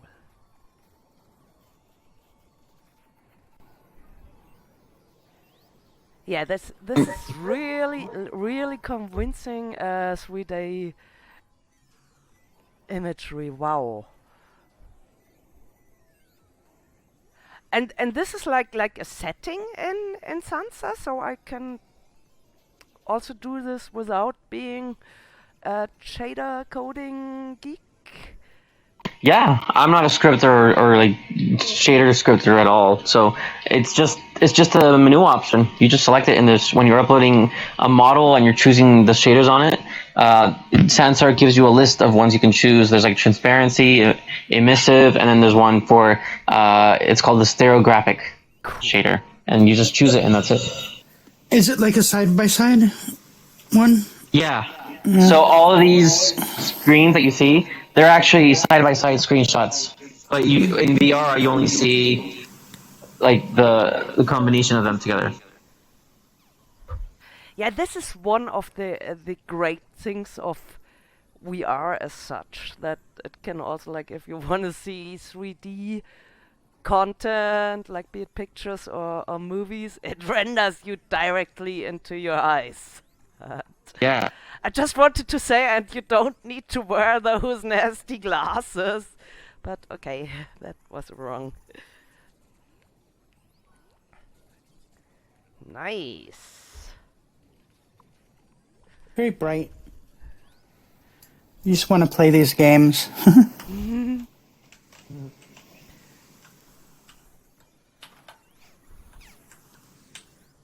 And I love the neon carpet. I totally buy that for my apartment. Oh, and by the way, this is the first online MMO I ever played, and it's basically what made me hooked on virtual worlds. The idea of virtual worlds, Fantasy Star Online. This one right here. Wow. Okay. Never heard of that one. I heard of Eve Online. Cool. Yeah, it was released in the 90s. No, wait, no. Was it? I can't remember. Very late 90s or maybe like the year 2000. I can't remember exactly. It's kind of old. But for being old, it's got amazing graphics. Yeah, it was ahead of its time.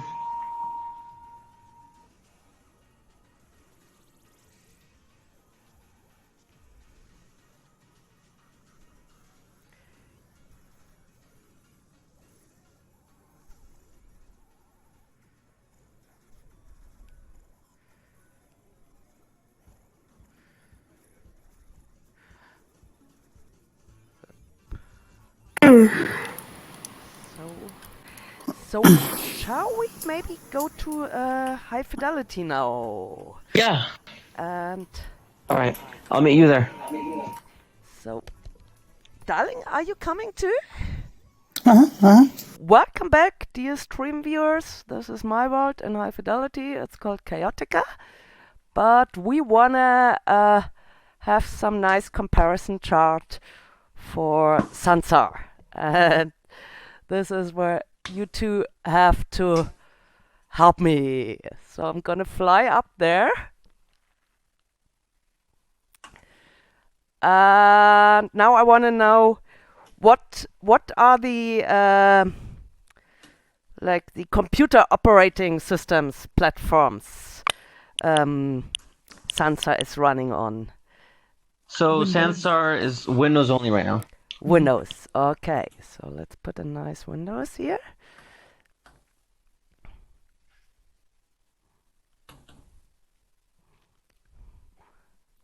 When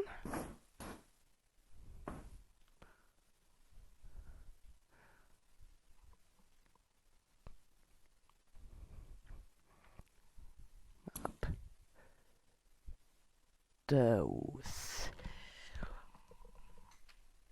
Oop.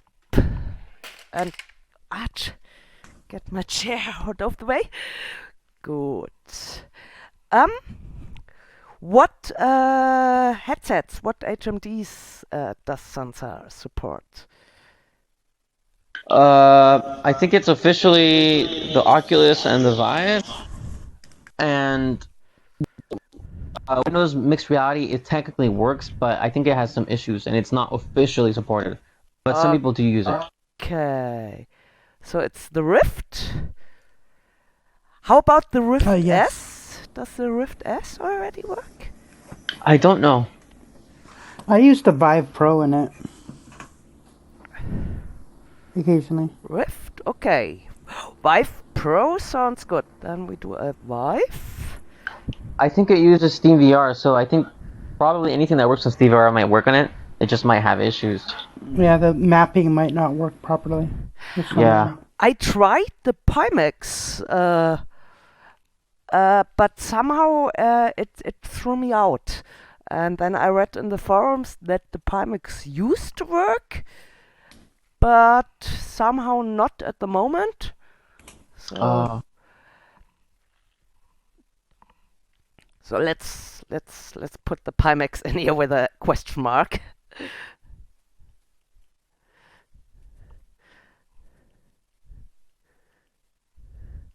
And what was the next one? Windows Mixed Reality also works? Yeah, to some extent.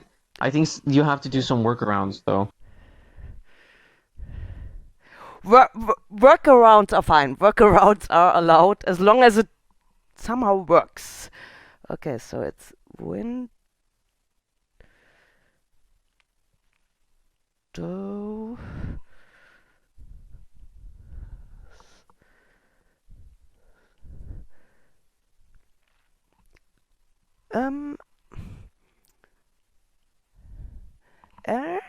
How about the Valve Index? I don't think it works there. Okay, Not yet. so then we leave that out.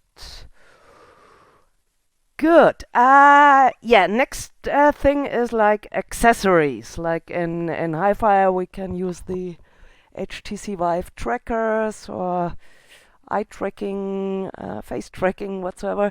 Is there fancy stuff like that in Sansar?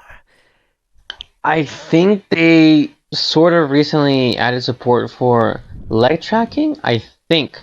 I've never used any of it, so unfortunately I don't have any experience with it. Okay. So is it light tracking like the Kinect or? I'm not sure. Okay. I can look it up right now if you want, though. Let's leave that free, and if we remember something, I'm gonna add up to it and put it in the YouTube comments where I will upload this video later. What's the engine?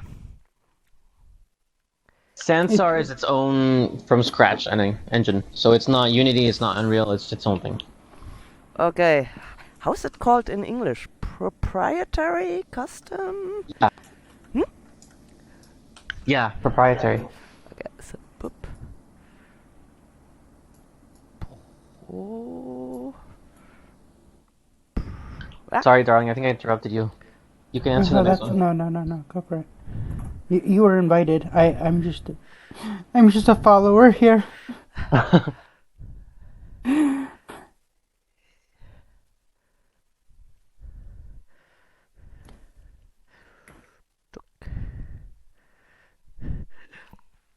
I hope this is good English. Did I write that right? Okay, scripting was C#, C. Yeah, I think so. I thought it was JavaScript. Are you sure it's C#? Yeah, I think so. Let me double check though. That's good. You double check because I have like total cable entanglement in here. Like let me free my chair from my cables. Now it's better. Yeah, it is C#. It is. C.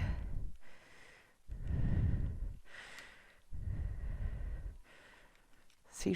Was C# the thing with the hashtag or with the plus? Yeah. This one? Look. Or is this the other C? That's correct. Awesome. I'm a bit of a scripting and coding noob, so Me too. I always have to ask. Oops. Make that bar clear here. And yeah, we know that it's closed source. So we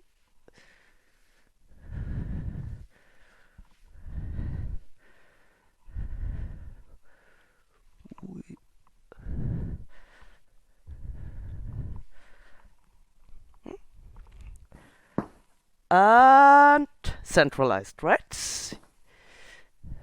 Yeah. So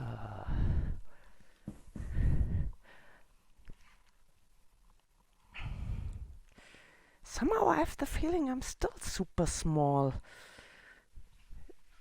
Why is my avatar That's okay. shrinking? We can both get small and then. Darling, what script have you written? I didn't do anything. I don't have any power in here.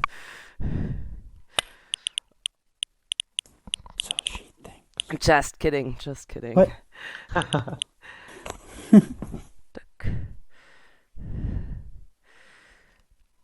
Just make myself bigger than that.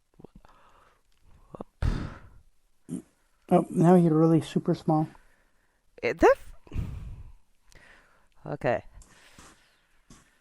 Don't rush it, Case. Don't rush it. Then you will somehow get to your correct size. Still super small, right?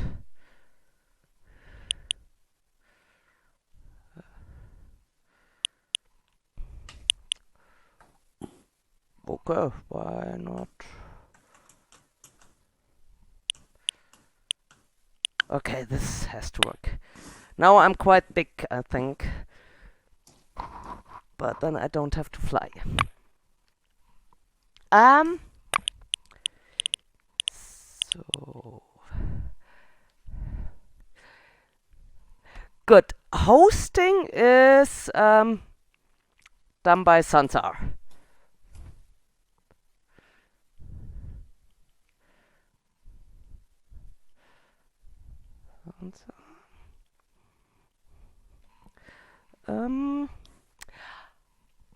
While I'm down here, how would you describe the learning curve?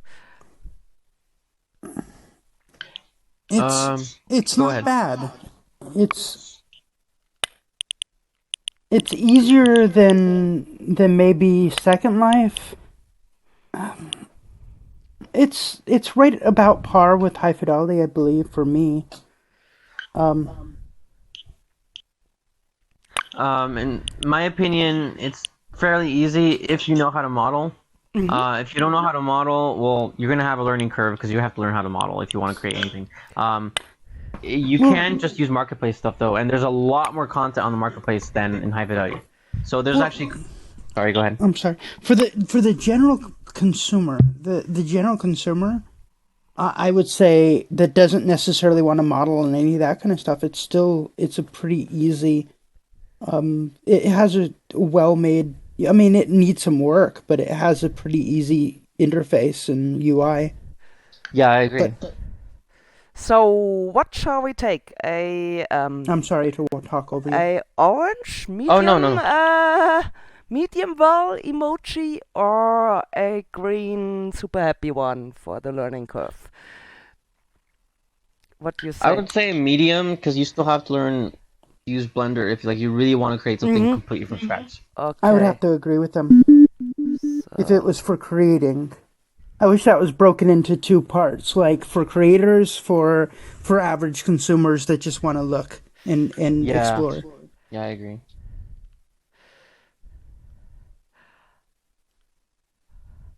So what would you say for average consumers and what would you say for creators? I'm gonna add that to the next board. So if you are already knowledgeable in 3D building, it's a cakewalk, and Yeah, I think so. if you're new, The interface is very simplified. There's not a lot to it. It's very kind of almost bare bones to some extent.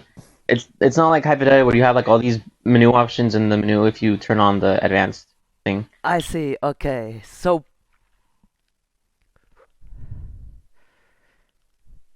then maybe put a green one also there. Second Life still suffers from a problem that it has way too much of a complex UI, and it's been one of its longest running problems. And Linden Lab wanted to avoid that with Sansar, so it's one of the main reasons the interface is so simple. I see. Yeah, I really like the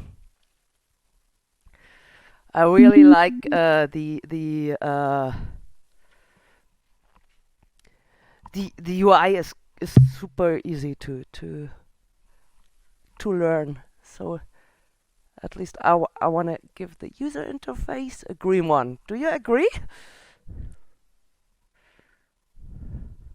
Yes, I do. And so what else do we have? Content protection, I'd go for yellow or even green. What you say? I would go for green. I've never had my work stolen in Sansar ever. Oh, In High okay. Fidelity, I had my work Okay. stolen right away. I see. Okay, good. You get a point. Oops. No, I wanted to clone you, sweetheart. Let's clone this guy.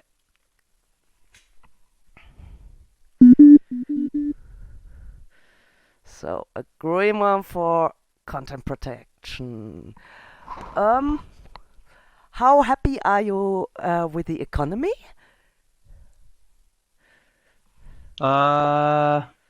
Not very happy, but there's not many users, so there's not really a market. I mean, the market. If you mean the marketplace features and stuff, that's great. That's great, but So for you this can't make money off of it yet. for in my this opinion. section at the moment, I mean only like the framework. Are you how's the so as I understand, it's easy to upload stuff on the marketplace, and it's also easy to buy sensor dollars. Yeah, I would say the only big downside to Sansar's economy is that they take a giant cut of the revenue. They Oh. take, I think you only get 30%. Oh, 30%. Yeah, because when they went on Steam, they had to give 30% to Steam, and then 30% goes to Linden Lab, and so now the actual seller gets very little. Wow. okay. So I just wanted to give them a green one, but this so it's 30% left for the creator. Don't quote me on that because I don't know the exact amount. I can't remember, but I know that Valve takes like 30, and Linen Lab takes I think another 30, or at least I think. So Wow. you get very little. Okay, this is a reason for yellow for the economy. Yeah, I agree. And I thought hi-fi's 15% were too much. Hmm.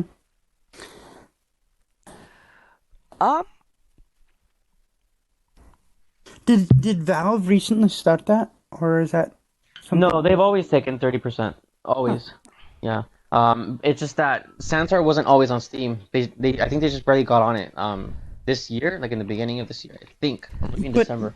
now, if people aren't using Steam when they buy it, would it not matter at that point? Unfortunately, if you're not using Sansar through Steam, it still takes the same cut. So For Steam. did hi-fi get around it due to the blockchain crypto idea, or? I don't know. Recently, I was. I would have to look. I think like so. You right now, if you get high fidelity on the Oculus store, you can't use the currency because of Wow, Oculus's restrictions. You have to be able to Wow. buy stuff with their currency. So when you get it off the Oculus store, most of them are then directed to if they want to buy something on high fidelity to then download the actual game.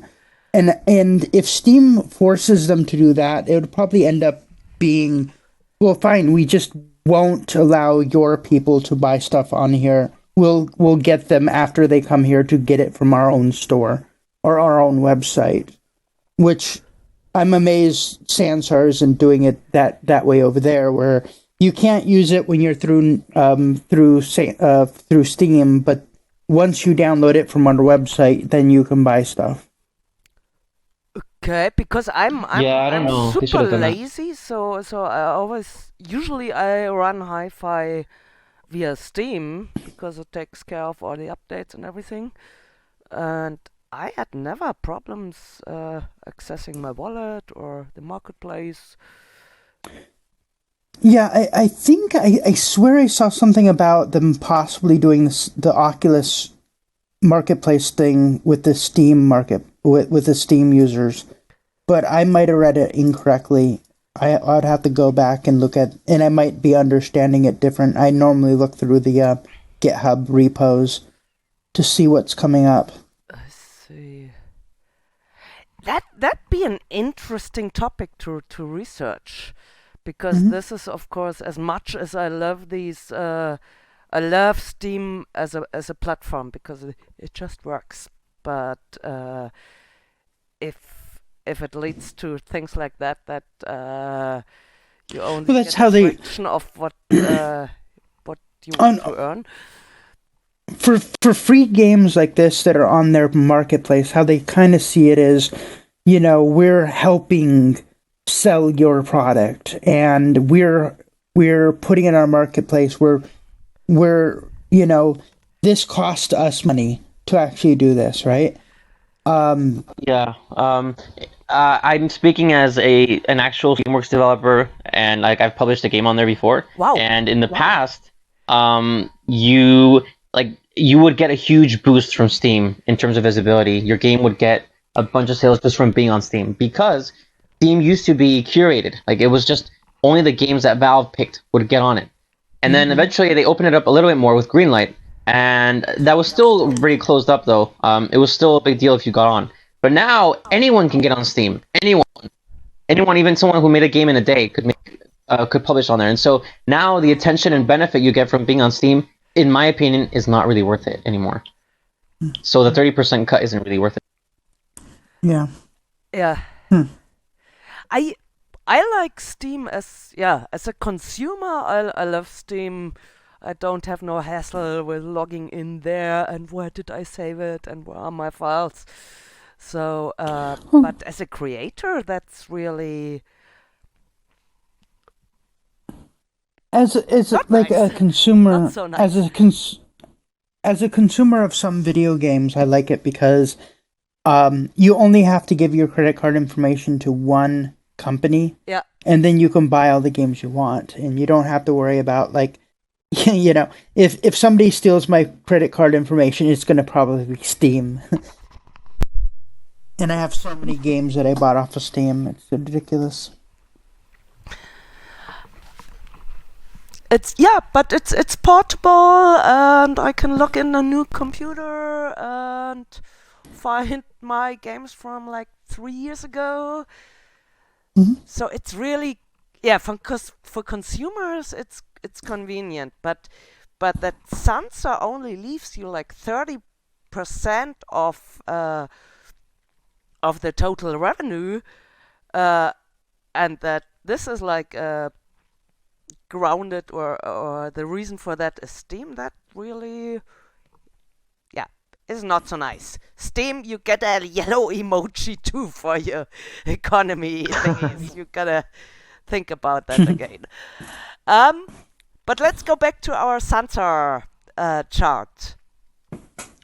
So the world creation definitely earns a green one, right? Yeah, I would World say so. creation.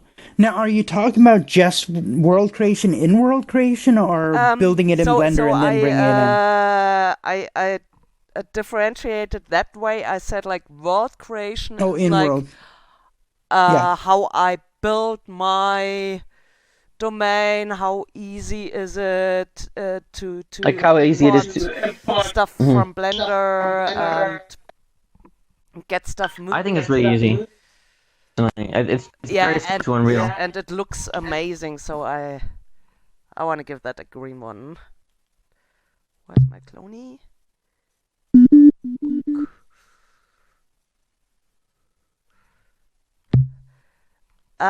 But now we come to something which I haven't talked about when we were inside Sansar, actually, which is like in-world building.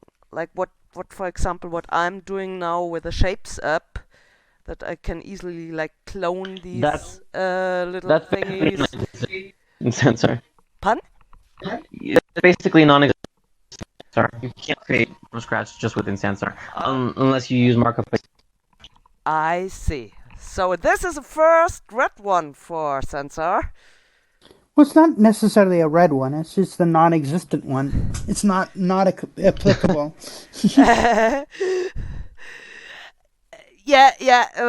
Zero is also a reason for it.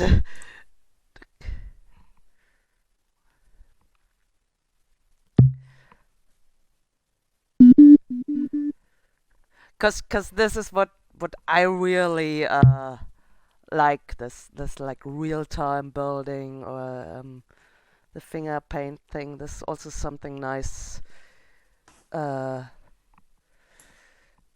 have like a common goal, as we talked about before.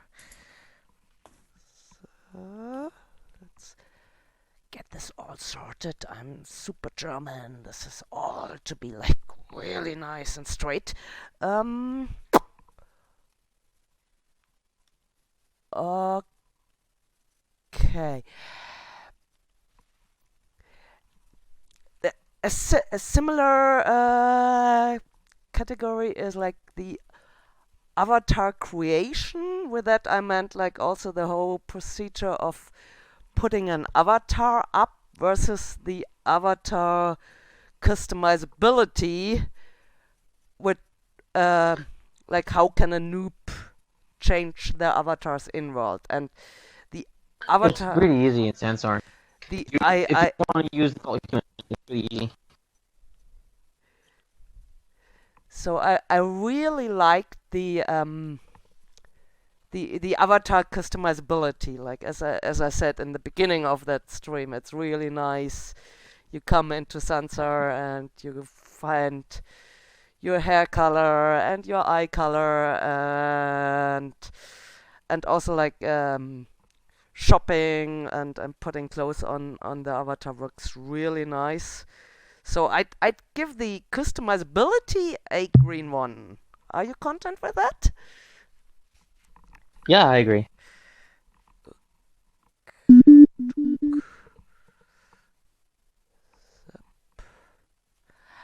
And how about a yellow one for the avatar creation? Because you can't rig it yet how you really want to. Well, yeah, I mean, yeah, I guess I agree with that. At the moment, you can't make a custom skeleton, but if you use that, you can do anything with that.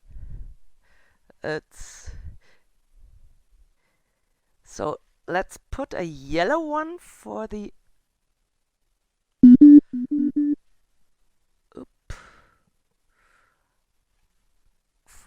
avatar creation here.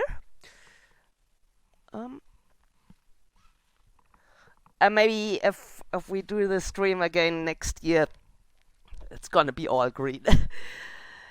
So I hope so. yeah, I have also like this section avatar POV. Let me describe what I mean by that.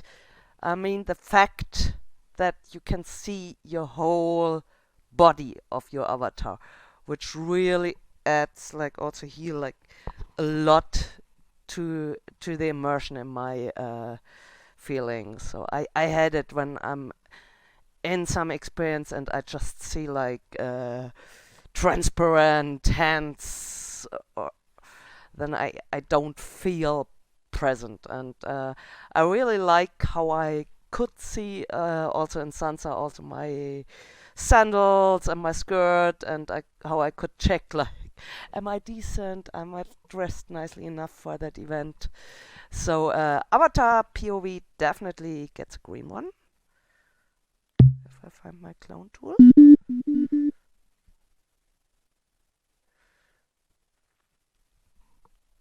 And let's see, what else do we have? Yeah, and a super green. I think no platform beats Sansa when it comes to graphics. Yeah. I absolutely love. It's like, yeah, being thrown in a AAA game. That's.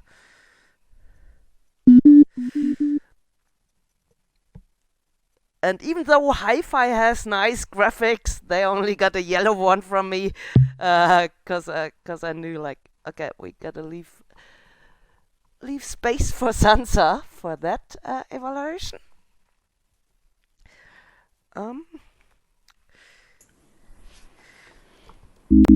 Oops. Whoop, what happened? Did I crash?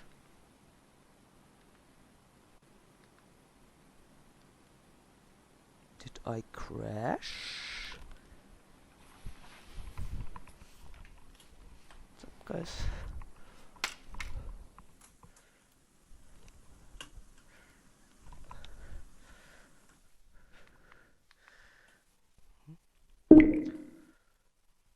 Hello? Can you still hear me? Yes, we can. Somehow it threw me out of VR. High fidelity. What you doing? Okay. Be happy that we did your comparison chart already. Otherwise, I would be really not amused now. Just kidding. Locomotion. So is flying allowed or not? This is crucial. For me at least. No. No flan. So then I have to be sorry because I love flying, and I think flying, at least Me too. the option should be there in any virtual world. Because I agree.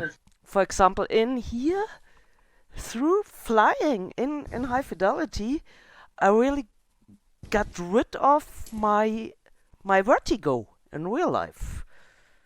It's still Cool. a bit there, but before I was like super scared. And since I can fly in here without really having to be scared to fall down, I can handle it better in real life. So yeah, flying has to be allowed to say that the locomotion is really perfect. That's why we make you yellow.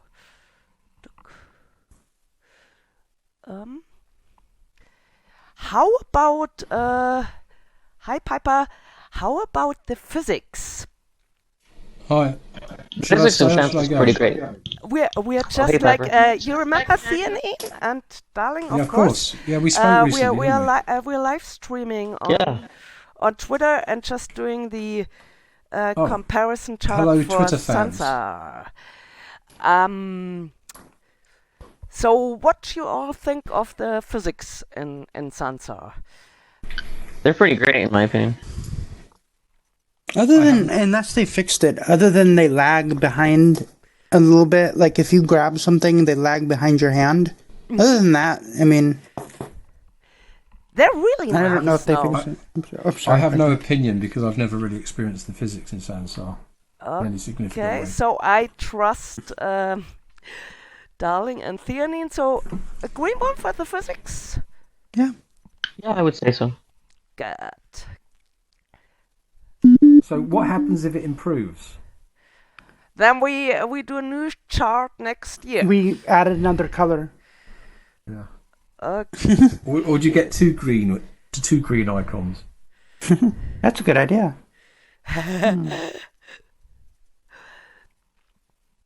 Yeah, and it has a chat, right? It has a chat. Yeah, it has voice and text chat. And it has had them since the beginning. This is. What about voice text chat? Yeah, I like. Yeah, where it I writes like it down for you. The text. Oh, I don't think it has that yet. I'm not sure. I don't think so. I'm sorry, I mustn't type in.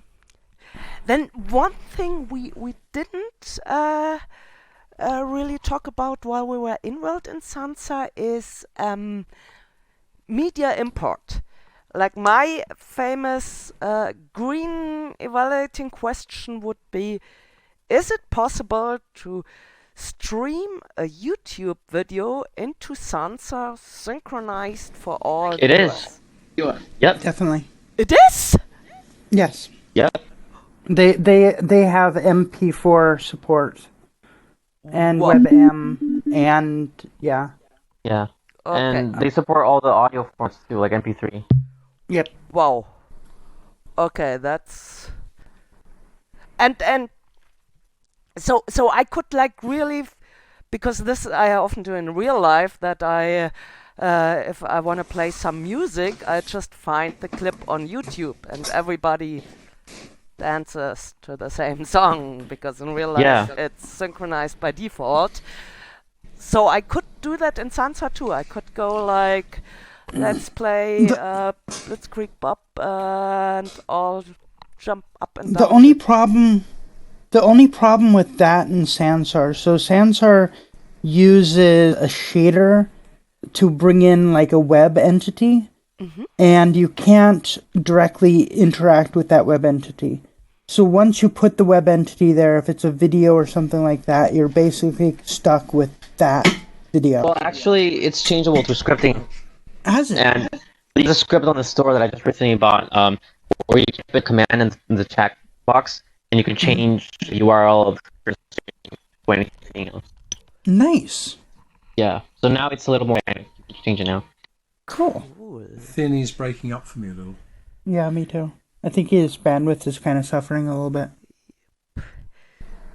Okay, so I to the gamification, I haven't really tried it, but I like the option that it's there. Has anybody tried the gamification in Sansar? They just recently added it. It's like some quest system, I think, and I have not touched it at all. Well, they've been slowly adding games to it. I mean, ever since it's been out, they've had some gamification in it. Like some of the early games was they had somebody with a bowling alley, a scripted bowling alley. They had somebody with a scripted that kind of stuff. No, I was rather talking about like what Drexter hated so much, these little the achievement quest kind of things. I hate like, those things. I hate those I things like so much. them. Oh, it's so annoying. I don't like them either. I mean, I like them in MMOs, like World of Warcraft. I thought them there, but if I'm going to a virtual world, I'm going there to relax, not to do chores. Yeah, exactly. I first encountered it in Science Space, and it made it really fun to learn the user interface. Because usually it's like, okay, I have to get around that. I have to look up how the stuff is working. And this gives you like, oh, you got your first part. Here's some coins. You made your first friend. Here's some coins. And I like this being rewarded for learning something. So, okay. I'm being like very how do you say, egocentric on that stream. I love gamification, and that's why there's a green one for Sansar. Okay, last not least, 2 questions. How many users per instance? They just recently increased it. I can't remember if it was 35 or I can double check for you, but I just know that it changed recently. An odd number? It's weird.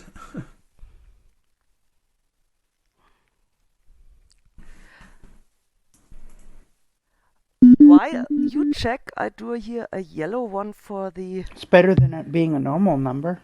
user concurrency. Problem. Because the user concurrency, yeah, a part of maybe VR chat. So it was 30 last year. I found a message from last year saying it was 30. But I know they increased it recently. Yeah, so I think it's 35. I have the feeling that when I was at that monster cat DJ thing, that I counted and there were like 35. Let's put a 35 in there. How do I get the shapes off? Turn off shapes.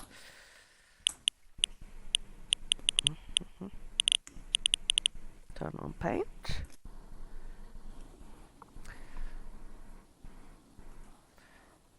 Now we have to mention that High Fidelity can do up to 500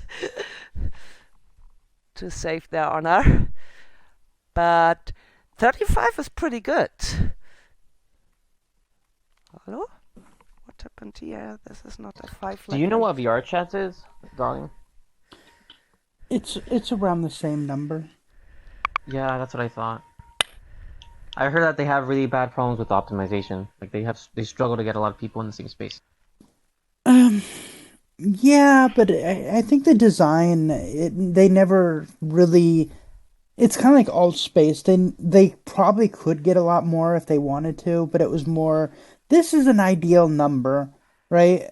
To me, like anything more than 20 to 30, you get to a point where you can't have a conversation with them. It stops being social because you get a bunch of people talking over each other. Oh, I agree. Totally agree. I love that's why I never stage really diving. saw. I love the crowd feeling. I disagree, but For I get some the things, it's point. I great. can understand the point. Yeah. It's why I never saw the huge numbers that High Fidelity was bragging about. I never saw that as a selling point. Because how am I going to talk to 500 people at the same time anyway? When I go to virtual worlds, I go there just to chat with your friends. I don't want to. Guys, use a virtual megaphone. No, but it's for example for dancing, like when High Fidelity had that Thomas Dolby gig at the, was it Multicon or Future Worlds event? But I loved the idea that as if you were in like Wembley Stadium or something, that you are in a crowd of 100 people without leaving like, your home. 90% of the time, you are never in those experiences. 90% of the time. And here's the thing. Most of the time, I'm sorry. Most of the sorry, Piper. Most of the time, that you're using these kind of platforms, right? It's going to be user servers, and the majority of users are not going to be able to set those servers up so they can get that many people in there. And the cost is prohibitive for most people, right? So it's like, yeah, you can get 400 in there, but this it's going is to cost you where $1,000. Darling VR comes into place. Like you could do that, like somebody coding tech savvy could do that really as a service. Like I do a badass 500 people. I set up a 500 people server, and I rent it out on a day basis as opposed to a month basis. What I wouldn't rent the actual server. I would rent the avatar mixer and the audio mixer, and I would leave the server maintenance and all that kind of stuff up to you. Because right now I have the ability to do that. Other than the new version of Hi-Fi that seems to have broken my Unity install or Linux install.